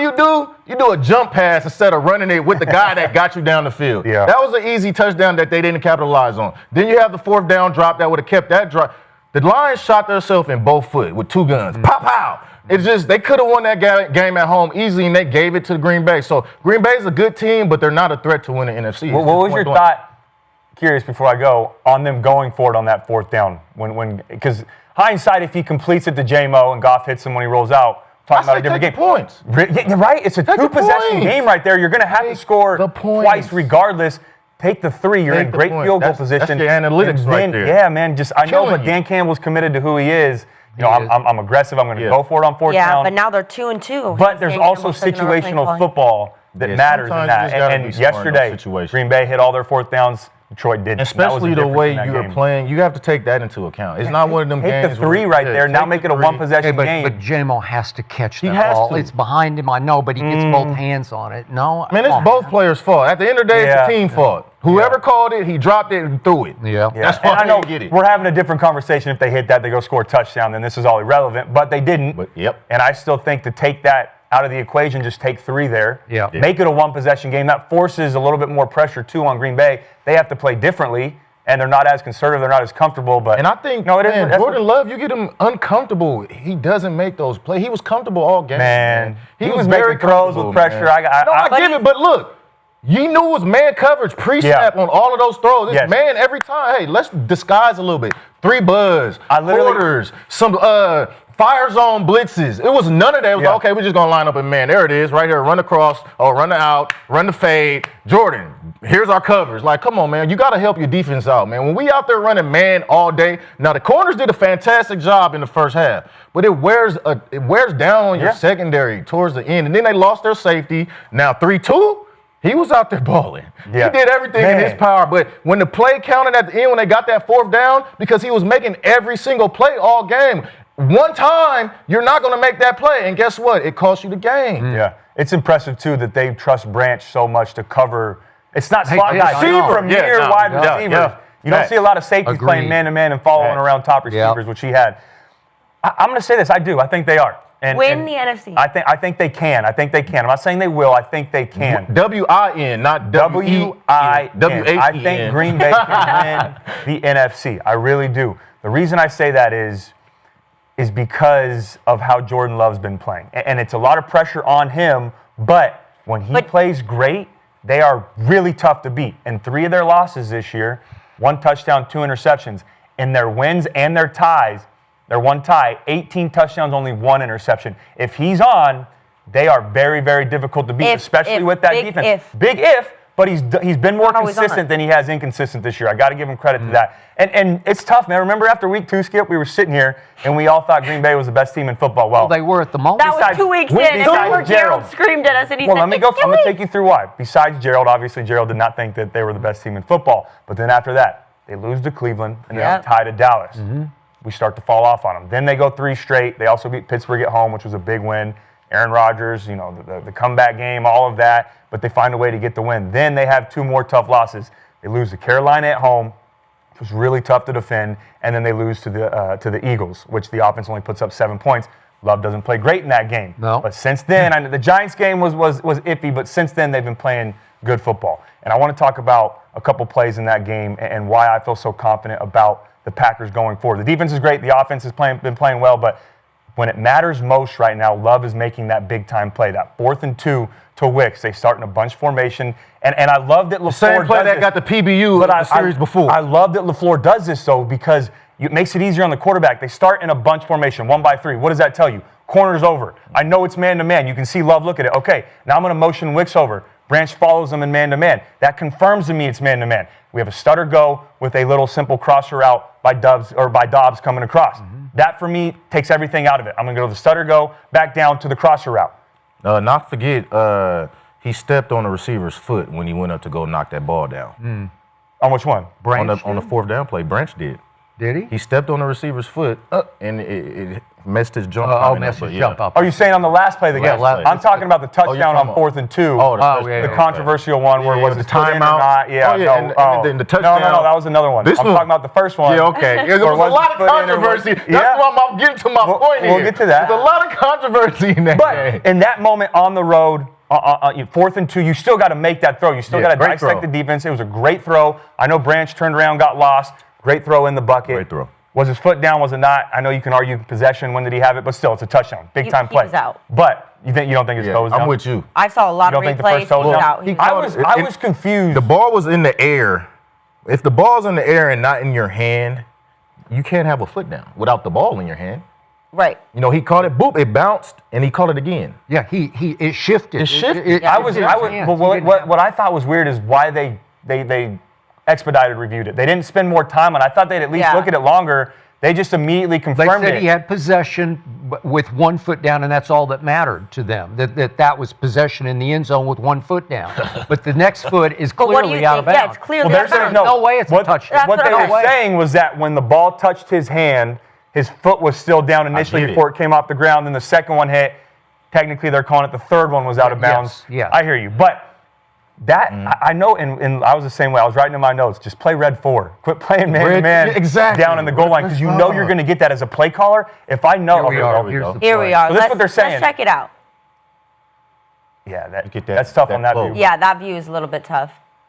It happens so fast. But I've seen a lot of slow. Here we go. They're saying ball. That's a foot. Foot. They're counting that right foot first. They're counting it. Okay. Because it touched his hand. Okay, now here it is. Right Yes, it is. He touched it. That foot down, but look. Ball in the air. Ball shifting. Ball's in the air. Yeah, I'm not controlled. I'm not disagreeing with that. And you know foots what out. makes me think it wasn't a catch even more is they just went on. It was the expert. They said, hey, they did it. We're going to expedite this. We don't want too many people getting a good look at this. I thought it would be this. To me, I thought this was going to be like a 10-minute review. Yeah. Where we're going back and forth, and then we're going to get the rules officials on air and telling us why they're saying it is, why it's not. It was quick. Hey, touchdown confirmed. Let's kick the extra point. Let's move on. Yeah. Thought that was interesting. But I got to give credit to LaFleur, though. That 4th and 1 call down there, even though they're playing man, that was a big-time play call by him. So what you're going to see is they're 2 by 2. Mm-hmm. You have Dobbs in the slot. Dobbs is in the slot. Yep. He's going to motion over. You're going to see DJ Reed run with him. But what does he do? He goes outside of the stack.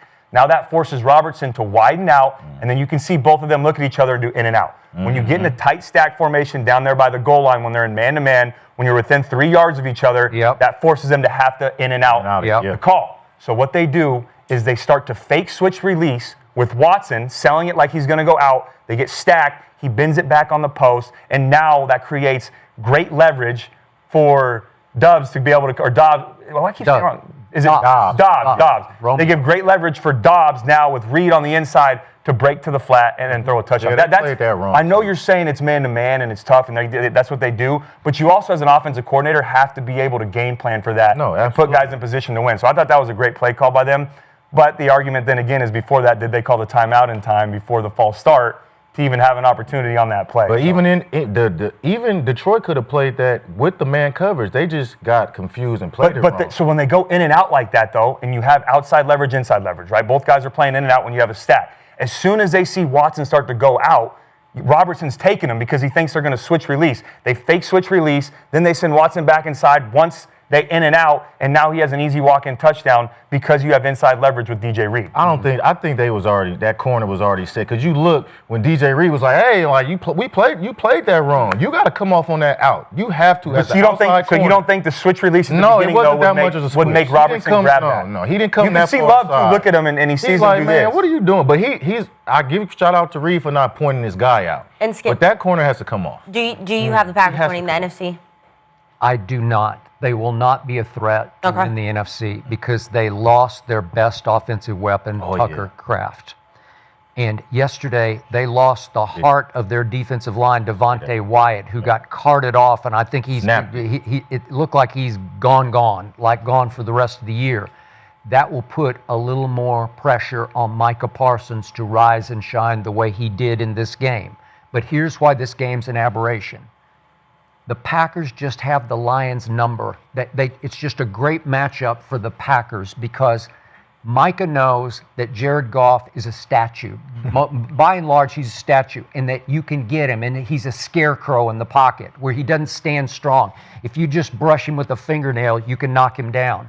And Jared Goff gets scared against Micah. You could just see he's looking for Micah and that he fears Micah, and Micah smells it. Micah's a great front runner. If he smells your blood, he will eat. He will be the Penn State Lion who will eat. That's a good point. And so in this game, they got a huge break on the Wicks call because that put them up 10-0, and they could just front run with that all day long. Yeah. And Detroit made some plays. Jameson Williams was except for the one I'm going to call it a drop, but when he catches 7 for 144, that's some bad stuff. Right before the half, that screen on the missed tackle, and he just got he did. Yeah. And Amon-Ra not having him killed him. It's just huge, but they still hung in there. But Green Bay dominated them on Welcome Micah Day at Green Bay in that opener, and then they just. You could just see their body language. They just think they can beat the Lions. It's a good matchup for them because they can get to Jared Goff. So I don't. This was a weird game, and it went all the way down to that 4th and 3 play. And I admired. I know you don't love you some Love, but I give him on this stage on Thanksgiving. He's always been good on Thanksgiving. I don't know why, but this is. I'm with you. I don't trust Jordan Love all the way home. That there are going to be some games where he'll be a little his QBR is great. He's third in QBR. And he was really good. He had a 95 QBR yesterday. Wow. And that 4th and 3 throw that iced it, he's got a rusher right in his face. Yep. Yeah, He's off the back foot, man. He's off the back foot. Yep. And Branch is all over Wicks, man. He is all Branch. You talk about a safety covering a wideout. Man, he was covering him like Aqib would cover somebody, right? And it was right there where Wicks could just go haul it in, right? It was really a good throw. Yeah. But I think they're an aberration just against Detroit. I think they got their number just this year, and they won't have anybody else's number. I don't fear them. I don't fear seeing Micah in the Super Bowl. I'll go on record right now. Micah Parsons will not be in the Super Bowl. Do you think they can win the division, though? You think they can win the division over Chicago? This is a huge day coming up here in just a few minutes. And you've been kind of riding with Chicago. I have, and I just might ride with them again. We'll get to there. Well, 75% of the chat says the Packers are not the best team in the NFC, so they are with you, Skip. They're not riding with the Packers. I do want to dive, though, more into the Lions right now and their playoff chances, because right now they're 7-5.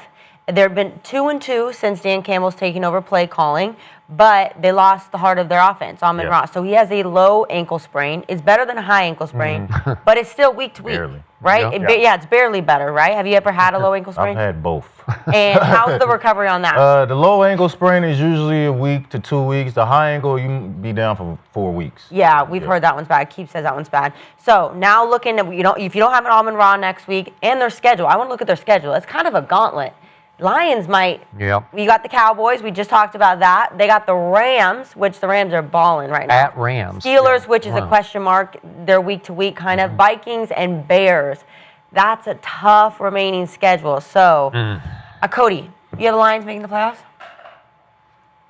I don't know if they can. I don't think they will. Yeah. I don't feel confident right now with Detroit. I think there's too many things going on for them on both sides of the football to say, yeah, that's a playoff football team, especially losing these games at home. And when you do look at the schedule, this Dallas game is going to be huge. And normally I would say this is a win because they're at home and they play great at home, but they have struggled this year at home. They haven't been as consistent. That's the big factor for me in this. They had a hard time with the Giants. I picked my twice at home and lost. Yeah, did you? Wow. Okay. Yeah. So I don't know if they can. But then after that, they go at the Rams. They have to go to SoFi to play the best team in football right now, in my opinion.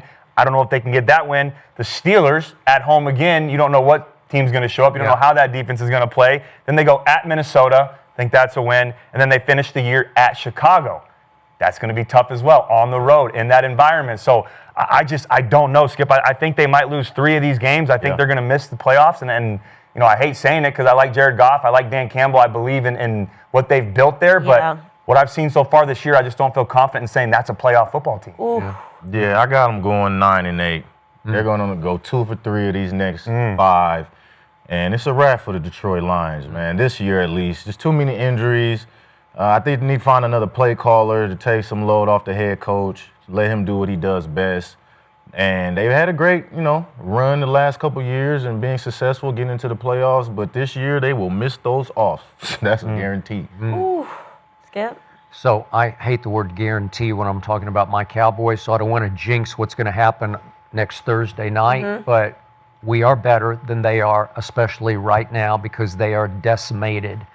And remember, they have now lost 4 of their last 7, and this is a tough road. This is the 4th toughest remaining schedule in the league. They're done. They're just done. And I don't want to just guarantee they're done because of Thursday night, but I believe we will win that game. And then after that, as Cody pointed out, it just gets harder and harder. And I do not see, I know Aqib picked him before the year. A lot of people picked him I picked him before the year. Oh, that's true. I picked him in the NFC before the year. The whole NFC? Yeah, I thought it would be. I had Bills Lions Super Bowl with the Bills winning. Not feeling great about either right now. Yeah. We picked the Bengals. So you're saying they're out, Skip? Out. Out, okay. Out. wow, so the arena is not riding with the Lions in the playoffs. That's fact. I feel like the Lions are a hard team to not root for. You know, just root for those guys. I love Dan Campbell, man. I think what he's done is awesome. Jared Goff, you want to play for a coach like Campbell, man. And you just want the Lions to finally get that for their franchise, you know, to finally. And you know, the biggest knock on them this year was, okay, well, they built something great. They're not going to miss those coordinators. They're not going to miss Glenn. They're not going to miss Ben Johnson. They do. That's the reality of the business. They do. And Ben Johnson's been the biggest factor. I thought Kelvin Shepard's done a good job this year. He has. I like Johnny Moe. I think he's a good offensive coordinator at times. They were still putting up points, but obviously something wasn't working. And remember, their best game was that night at Baltimore, but we didn't realize Baltimore ain't Baltimore anymore, right? Yeah. But the Lions' offensive lineman is unretiring to come back, Frank, and he's a Back dog. now. So he might come back. We'll find. Well, he's probably going to come back in like 2 weeks. I do want to switch over, though. We got to talk about the Bengals, right? Because there was a lot of conversation on whether or not Joe Burrow should actually come back to Cincy. And I think we all saw firsthand on Thanksgiving what he does to the team. It's not just about Joe Burrow. It's about the aura he brings to the team because look at him pregame. Look what he had to say. Excited to get out there and play, have some fun with the guys. You're wearing a hard plate in your shoe. What impact will that have? We'll see. I don't think it'll have much impact. I feel pretty good moving around, feel pretty good throwing, so excited to be back out there. The team is 3-8, slim chances of making the playoffs. Why was it so important for you to come back and play tonight? We're getting paid a lot of money to play a kid's game. I love playing. I just want to put on a show for the fans, be out there with my guys, go out and play well. Joe, have fun tonight. Thanks. This guy just loves football. Man, he just wants to play football. So the Bengals dominate the Ravens 32-14, and Burrow threw 2 touchdowns. And the defense, they even had a pulse. Some of you guys have been hating on that defense, and I like what I saw yesterday. Well, I mean, how could you not hate on it before last I know. Yeah. So what percentage credit do you give Joe Burrow for that win? I'm going to go 99%. Fair. Wow. Super fair.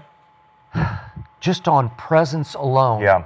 As Aqib always says about a quarterback, you're getting dressed before a game in the locker room and you look over and you say, 9 is back. We got 9 tonight. We got Joe. And all of a sudden, the defense just comes back alive. And whatever talent there was on the defense suddenly got maximized last night where I said, oh, yeah, he was there. Where's he been? Oh, and where's he been? And all of a sudden, they didn't even have T last night. No, they or didn't. Trey. They didn't have T. Higgins, and they will have him back. And I don't know about Trey. It sounds shaky with him, but whatever. So they had been allowing 33 points a game, by far the worst, and they hold Baltimore to 14 points. That's ridiculously good on the road in a big Thanksgiving night game. And they had 10 takeaways through the first 11 games. Wait, and then they have 5? In a big Thursday night game against a division rival at Baltimore. I give Joe a lot of that credit just because he's Joe Burrow. And he didn't put up great numbers. If you look, it's 24-46, so he's only 52% for 261, which is pretty good. Yeah. 2 touchdowns, no interceptions. QBR was 60, so it was just above average. But no interception after coming up. 9 weeks. I got it. And he missed some throws. Yeah. But did he make a couple? One up the boundary to chase a deep ball that just dropped it down the chimney, and then to Yosavash on the post. That's that's just a Joe Burrow throw where I just sat back and said, that's it.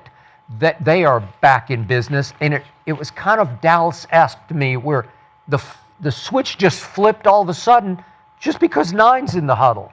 And I had so much fun watching him operate. There's nobody who pleases my eye more than watching Joe Burrow play quarterback with the swagger he plays quarterback. So I got to go all the way to 99% just on presence alone. Yeah. Go ahead, DJ. I was going to say 80%. Okay. I mean, smoking Joe cool.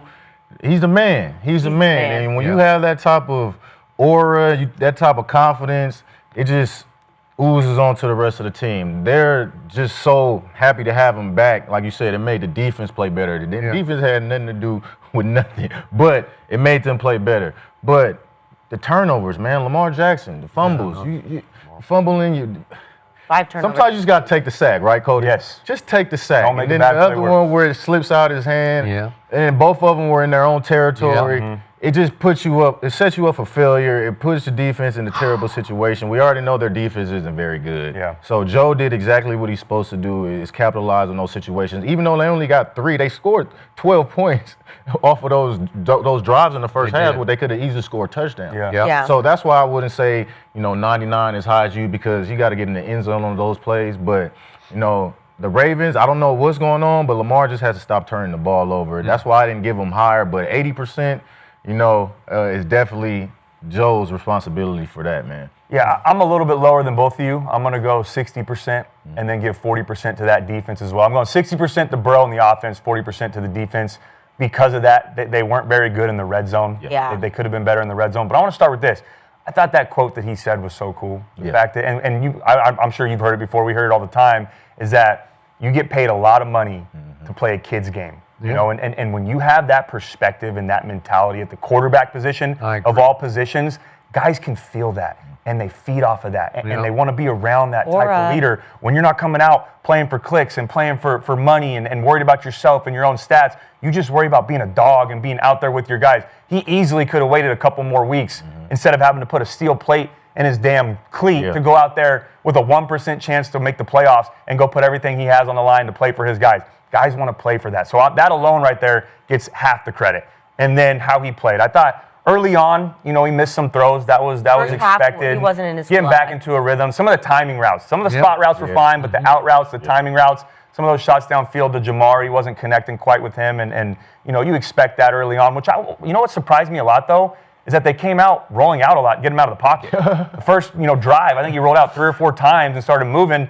I don't know if that was them wanting to see how he felt with it, or saying, hey, look, you can do this, you're good to go. Let's build that confidence. Because when you go through those first 15, throughout the week at practice, you're running those plays over and over and over again. What plays do you feel best with?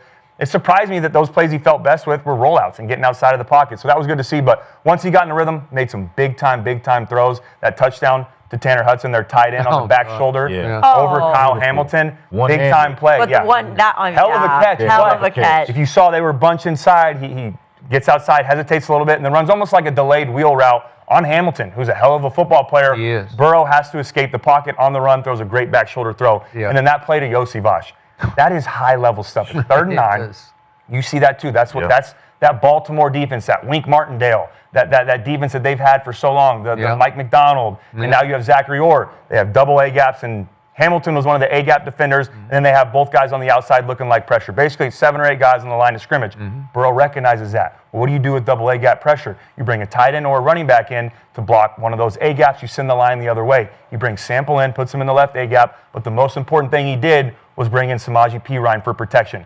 I don't know what exactly you're doing, but I know that I'm going to get to a 7-man protection and check so that I know I'm good to go. And you can see Baltimore trying to play that cat and mouse game.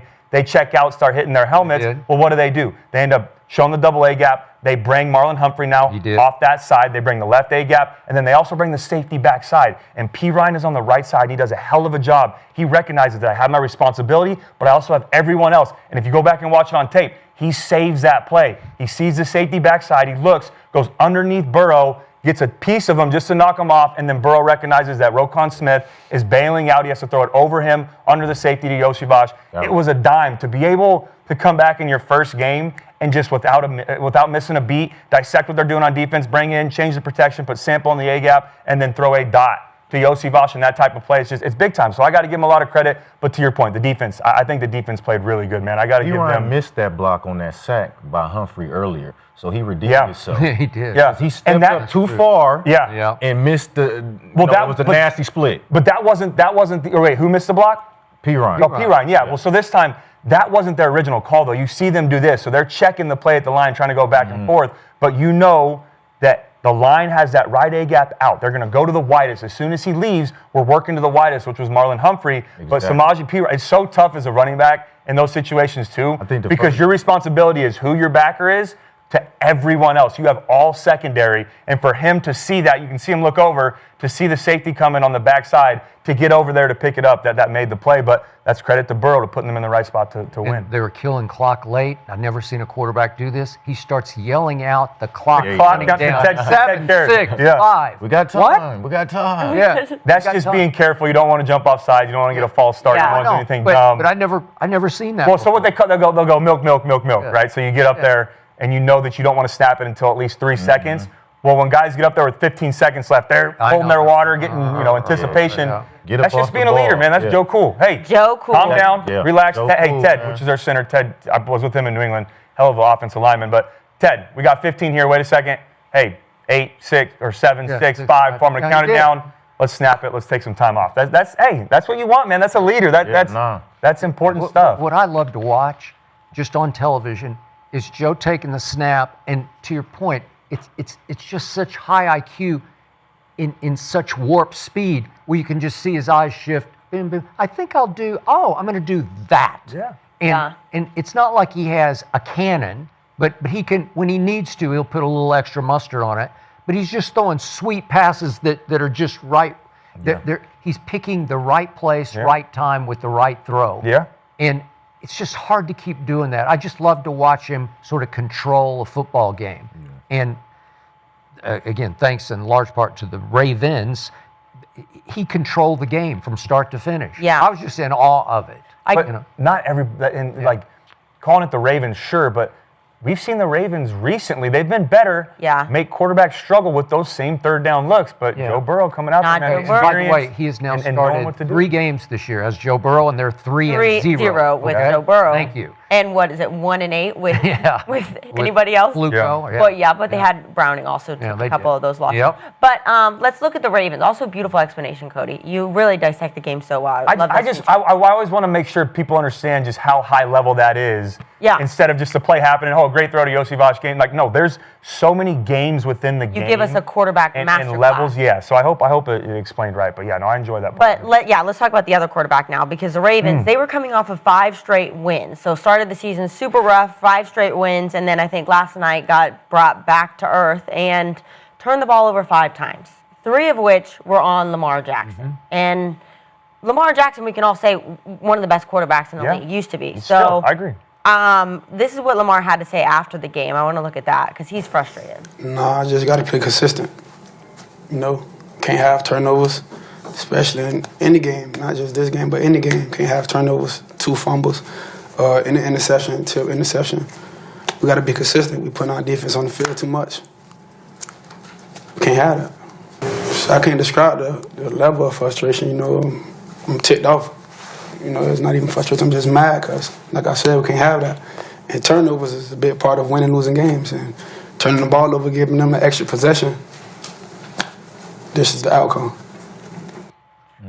So, Cody, what in the heck is going on with Lamar Jackson? Yeah, so listening to that and some of those post-game press conferences, I think it's a lot more mental right now than it is physical. Definitely. And let me start with this. I still fully believe in Lamar Jackson. I think the Ravens, even after that performance, are still legit contenders in the AFC, at least to win the North. Now, I don't know what they're going to do if they get to the playoffs, but I think they can win the division still. But I went back and watched his tape, and the biggest thing that he said is true is his inconsistency right now. And it's not a huge mechanical issue. Where it shows up right now, though, with his mechanics, when he's missing throws, is to the left. He's missing a lot of throws to his left, and that's normally where you miss throws as the right-handed quarterback. Why? Because you have to swing. You're throwing away from your strong side. It's a lot easier to throw to the right.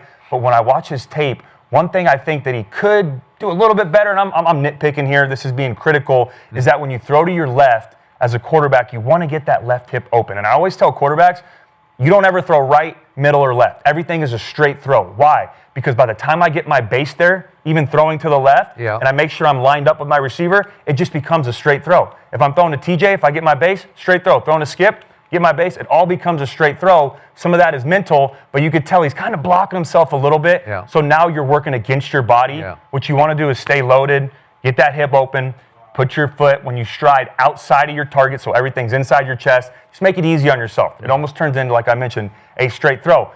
But his mechanics aren't too far off. And what he said after the game by saying, I need to be more consistent. I'm making these throws in practice. I'm just not making them in the game.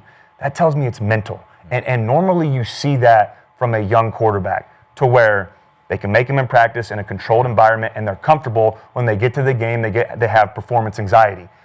It's tough for me to say that's what's happening to Lamar because of what he's seen and what he's done in the NFL, but it sounds like right now he just has a mental block to where he's almost aiming the throw and hoping not to miss it instead of staying loaded, firing that back hip like we've seen him do so many times and just letting it rip and playing with confidence and playing with swagger. It's almost as if right now he's anticipating making a bad throw, and that's a tough place to be in as a quarterback. So I hate to see it for him.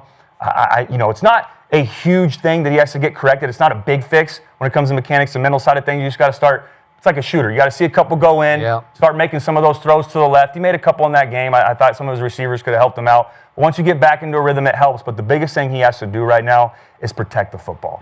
He really does, man. 0 touchdowns in the last 3 games, multiple turnovers. He's taken 9 sacks. He looks reluctant to take off and run. I don't know if that injury is still lingering a little bit. Just doesn't look as explosive as he's been before, but I still fully believe in Lamar. I think he's going to get it corrected going forward. It's just going to take some reps, and it's going to take him to get out of that hole. I think he's thinking too much, and it's because there's too much pressure on him. He has to do everything. This is not the young Lamar. Like you say, he doesn't look as explosive. He doesn't look as fast. He's pressing. That's why he doesn't want to take those sacks. He has to make every single play for the Ravens. He doesn't have a George Pickens. He doesn't have a CeeDee Lamb. He never has. He has some good tight ends at times. He has a couple playmakers at times with Flowers, but he causes some game as much as he makes plays, right? He's pressing when Derrick Henry isn't rushing for 150 yards, he has nothing. Derrick Henry ran for 60 yards. Like, they need more from Henry. He's fumbling the ball, giving the game away half the time. So I think it's the pressure, and that goes along to why he's so inconsistent. Because sometimes he will make a miraculous play and be the Lamar Jackson that you've seen in MVP seasons. But other times, he just needs to be like, hey, let me reach back and throw it up to number 3 and know that he's going to come down with the ball like Dak does. Like, he's never had that, and he hasn't had that. And on top of that, his defense sucks. So he knows that he has to stay on the field and make every single play because he puts his defense out there, they're going to give up the game. And they've done it all season. So I don't put this all on Lamar. I never have. And a lot of times, like, people do because they see Superman in Lamar and the plays that he's made in the past. But, as you get older, those legs go. We all know that. They all go. So at some point, he's not going to be able to do that consistently, and he's going to have to rely on his arm, and he's done that in the past because, his passer rate and everything has been everywhere that people expected it to be from a good passing quarterback. But when you don't have a guy that you can look out and say, I can throw this 50-50 ball to and have 80% confidence that he's going to come down with it, it's stressful. It's very stressful, and I blame that on the Ravens. Ravens, why haven't you got this guy number 1 receiver in the draft or in free agency? It's like you won't do it. There's a bunch. Pickens was open. He was free. He was ready to trade. But you know what, Tomlin, he's not going to trade in the same division. We understand that. But you got to get him somebody at some point, right? And his tight ends, they're tight ends at the end of the day. They're not big play guys. They're not going to catch the ball and go somewhere with it. Man, it's just Mark Andrews is really good, but he's not going to beat you after catch. He's a big, strong target, like a security blanket, but he can't hurt you. He can't hurt you down the field after. He doesn't have a JSN. No. He never had a Mike Evans. They've drafted those guys in the first round. Yeah, they did. Bad draft. Bad picks. Well, you can't deny Lamar struggles in big games. He struggles in big games. Well, in the you want to go postseason, he has. In big games, when it matters. Well, I feel like this mattered. He had an opportunity. His tight end dropped the ball for the game last year. Yeah, he did.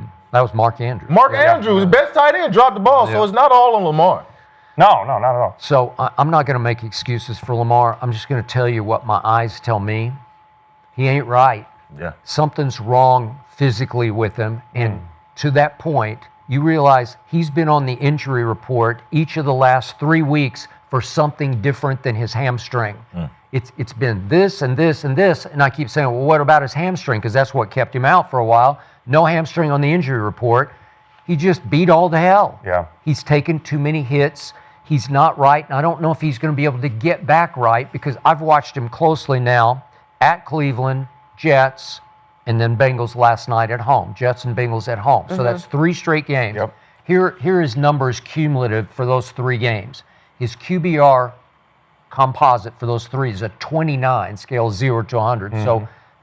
Remember, he's won QBR twice in this league. He's got 2 MVPs, could have won one last year. Yeah. So he's been the PER king. Yeah, not the PER, the QBR king. QBR, yeah. And for these 3 games, he's under 200 yards passing a game.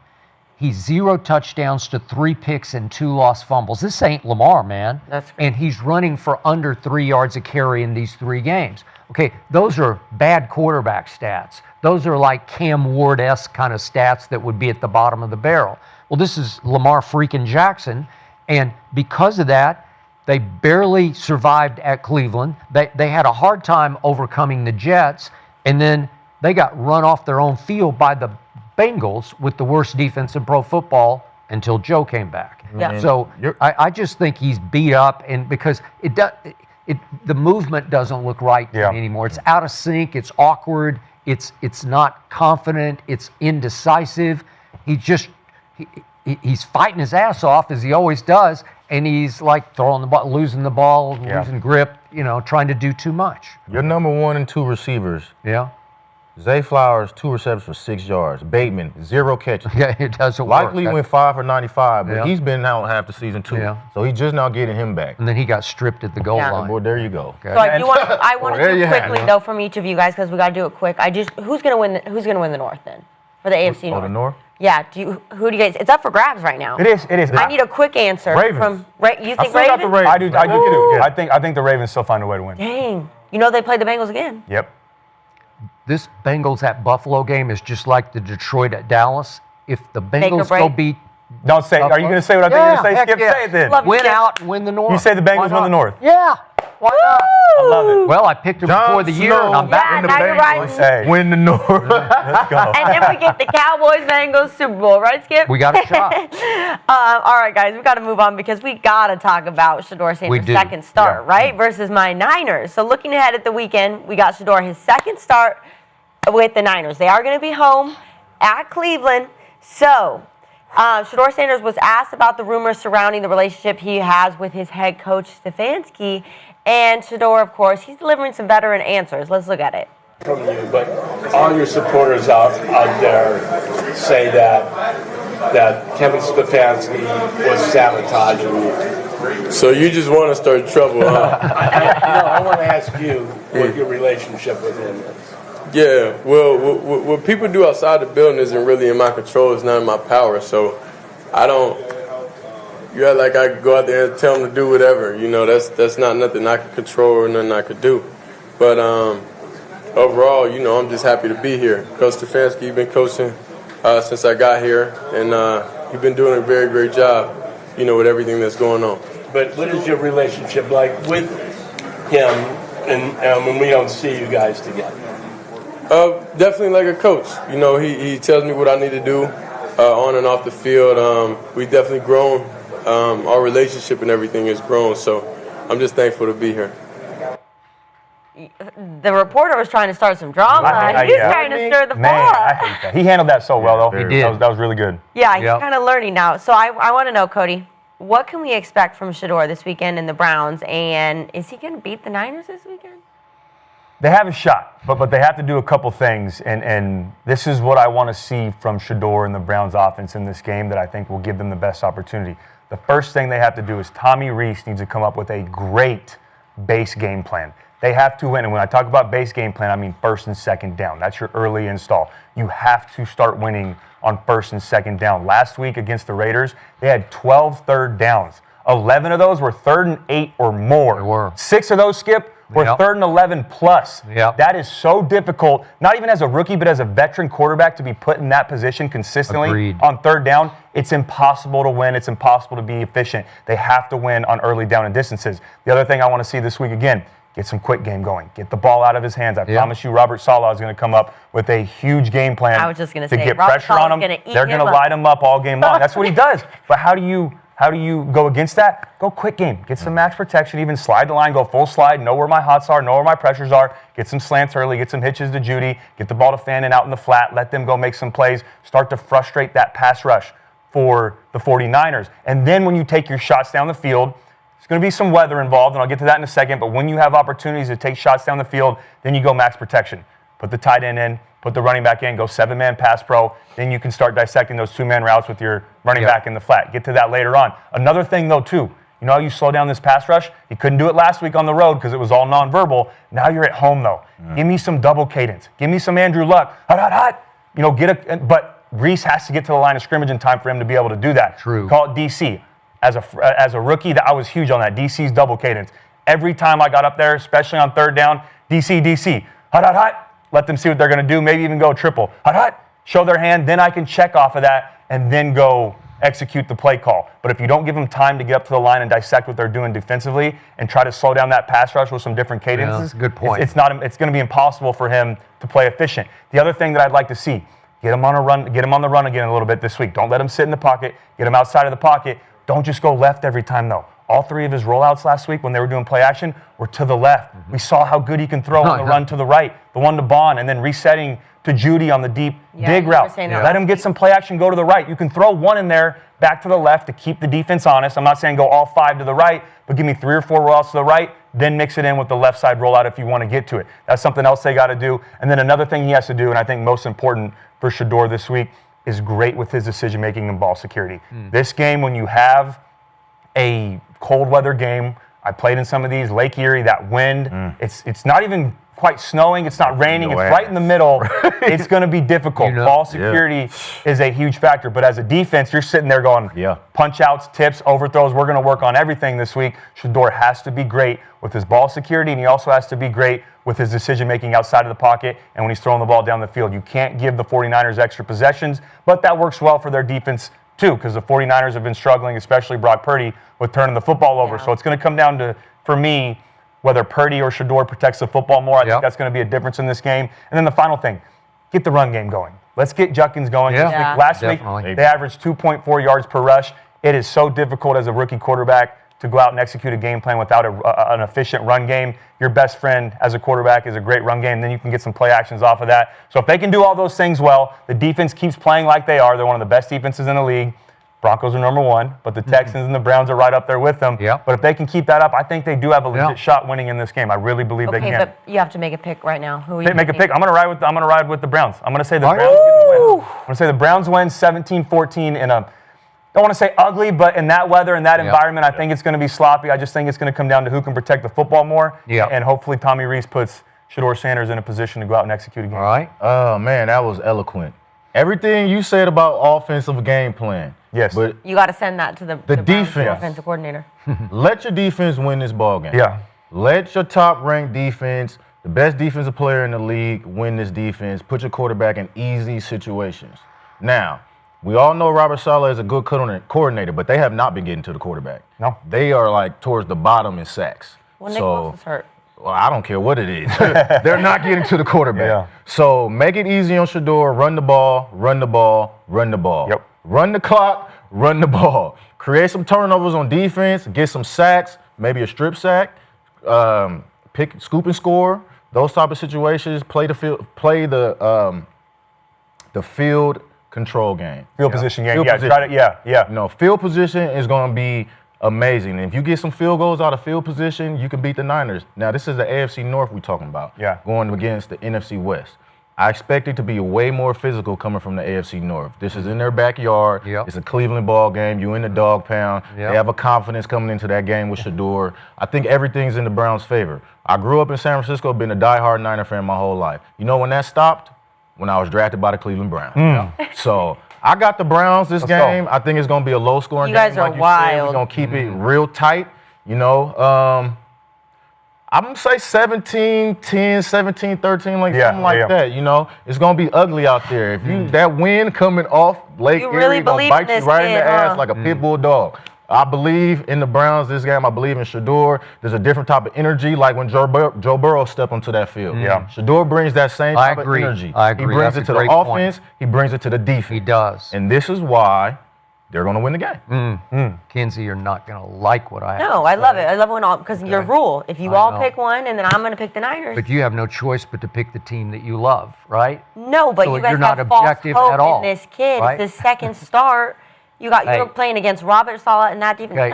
Okay. Ain't gonna happen. Robert Saleh is a much better defensive coordinator than he was a head coach. So I'm going to give you that. Thank you. But you lost your 2 superstars on defense. I know. Without Fred, it's tough. Here's the stat of the week to me. Your 49ers are 22nd in the league in yards allowed. Yes, sir. And even worse than turnovers. Okay. But think of this. The Cleveland Browns are 2nd in the league in yards allowed. So 22nd versus 2nd. Yeah. And it comes down to those 2 defenses because Brock Purdy did struggle here and there, especially in the first half the other night against Carolina on Monday night. Short week, fairly long flight, tough weather. I don't know that Brock Purdy's going to be great, and I believe that Shedeur is going to get better and better with more and more practice reps with his starters. And Judkins will go for 105. And I believe that Shedeur, and maybe they'll start him off with some simpler throws to make, but I got him 15 to 25 for 220, 2 touchdowns, and 1 pick. I still think they'll get him once because he's still... They're winning with that, yes. Yeah. And if Judkins can get 105 and they can win the clock 33 to 27, then they'll win the game. I got 20 to 17, so I'm still in your ballpark. Yeah, this is big, though. This is valuable for Shedeur. Regardless of what happens in this game, is as a rookie quarterback, you got to learn how to play in these different environments. You do. The game against the Raiders, completely different than what's going to happen this Sunday. These are so important. This is a stepping stone in his career. Yeah. One more thing I will add. By the way, in Boulder, he's been in that. He's been in that. No, 100%. But that's how you learn with what he has right now in Cleveland. He didn't have that defense in Boulder, though. I promise you that. And he didn't have a run game at all. So you've got to learn about the team you're on, how to win different types of games. Against the Raiders, the defense played great. Still had to find some explosive plays. Just don't make the big mistake. Same thing this week. It might not be a shootout. It's going to go back and forth. Again, just protect the football. Make the throws when they're there. Just make sure you protect it and make the right decision. One thing I will say, though, this week, I would love to see him get some reps in the red zone. I know the Wildcats been working. They're going to pull the Wildcat, 100%. I know, but look, it's tough to say that because I get it as a mind of a play caller. Why stop running something that's been working all season, or we've used it a couple times and we're efficient in it? But you have to let him learn in the red zone because there's going to be times going forward where he's going to need to lean back on some experience on a 3rd and goal or a 4th and goal to win the game. And if you don't let him do it now, he's not going to have that in those moments. So let him get comfortable, even if just give him 1st and 2nd down. And then if you want to go 3rd down Wildcat, maybe go for it on 4th down, sure. But he's got to get some reps in the red zone. Every rep for him this week, regardless of what the situation is so valuable for his development going forward. So they got to put him in great position. Okay, the game's about to start, so I got to get this quickly. But I have Niners 17-10, just so you guys know. But we do have Bears-Eagles right now. So right now? Yeah. Right now, on it. In a minute. 1 minute. So give me your picks. Let's go, Cody. I'm going Eagles 24-17. Ooh. What are my notes? I have the Eagles 30-23.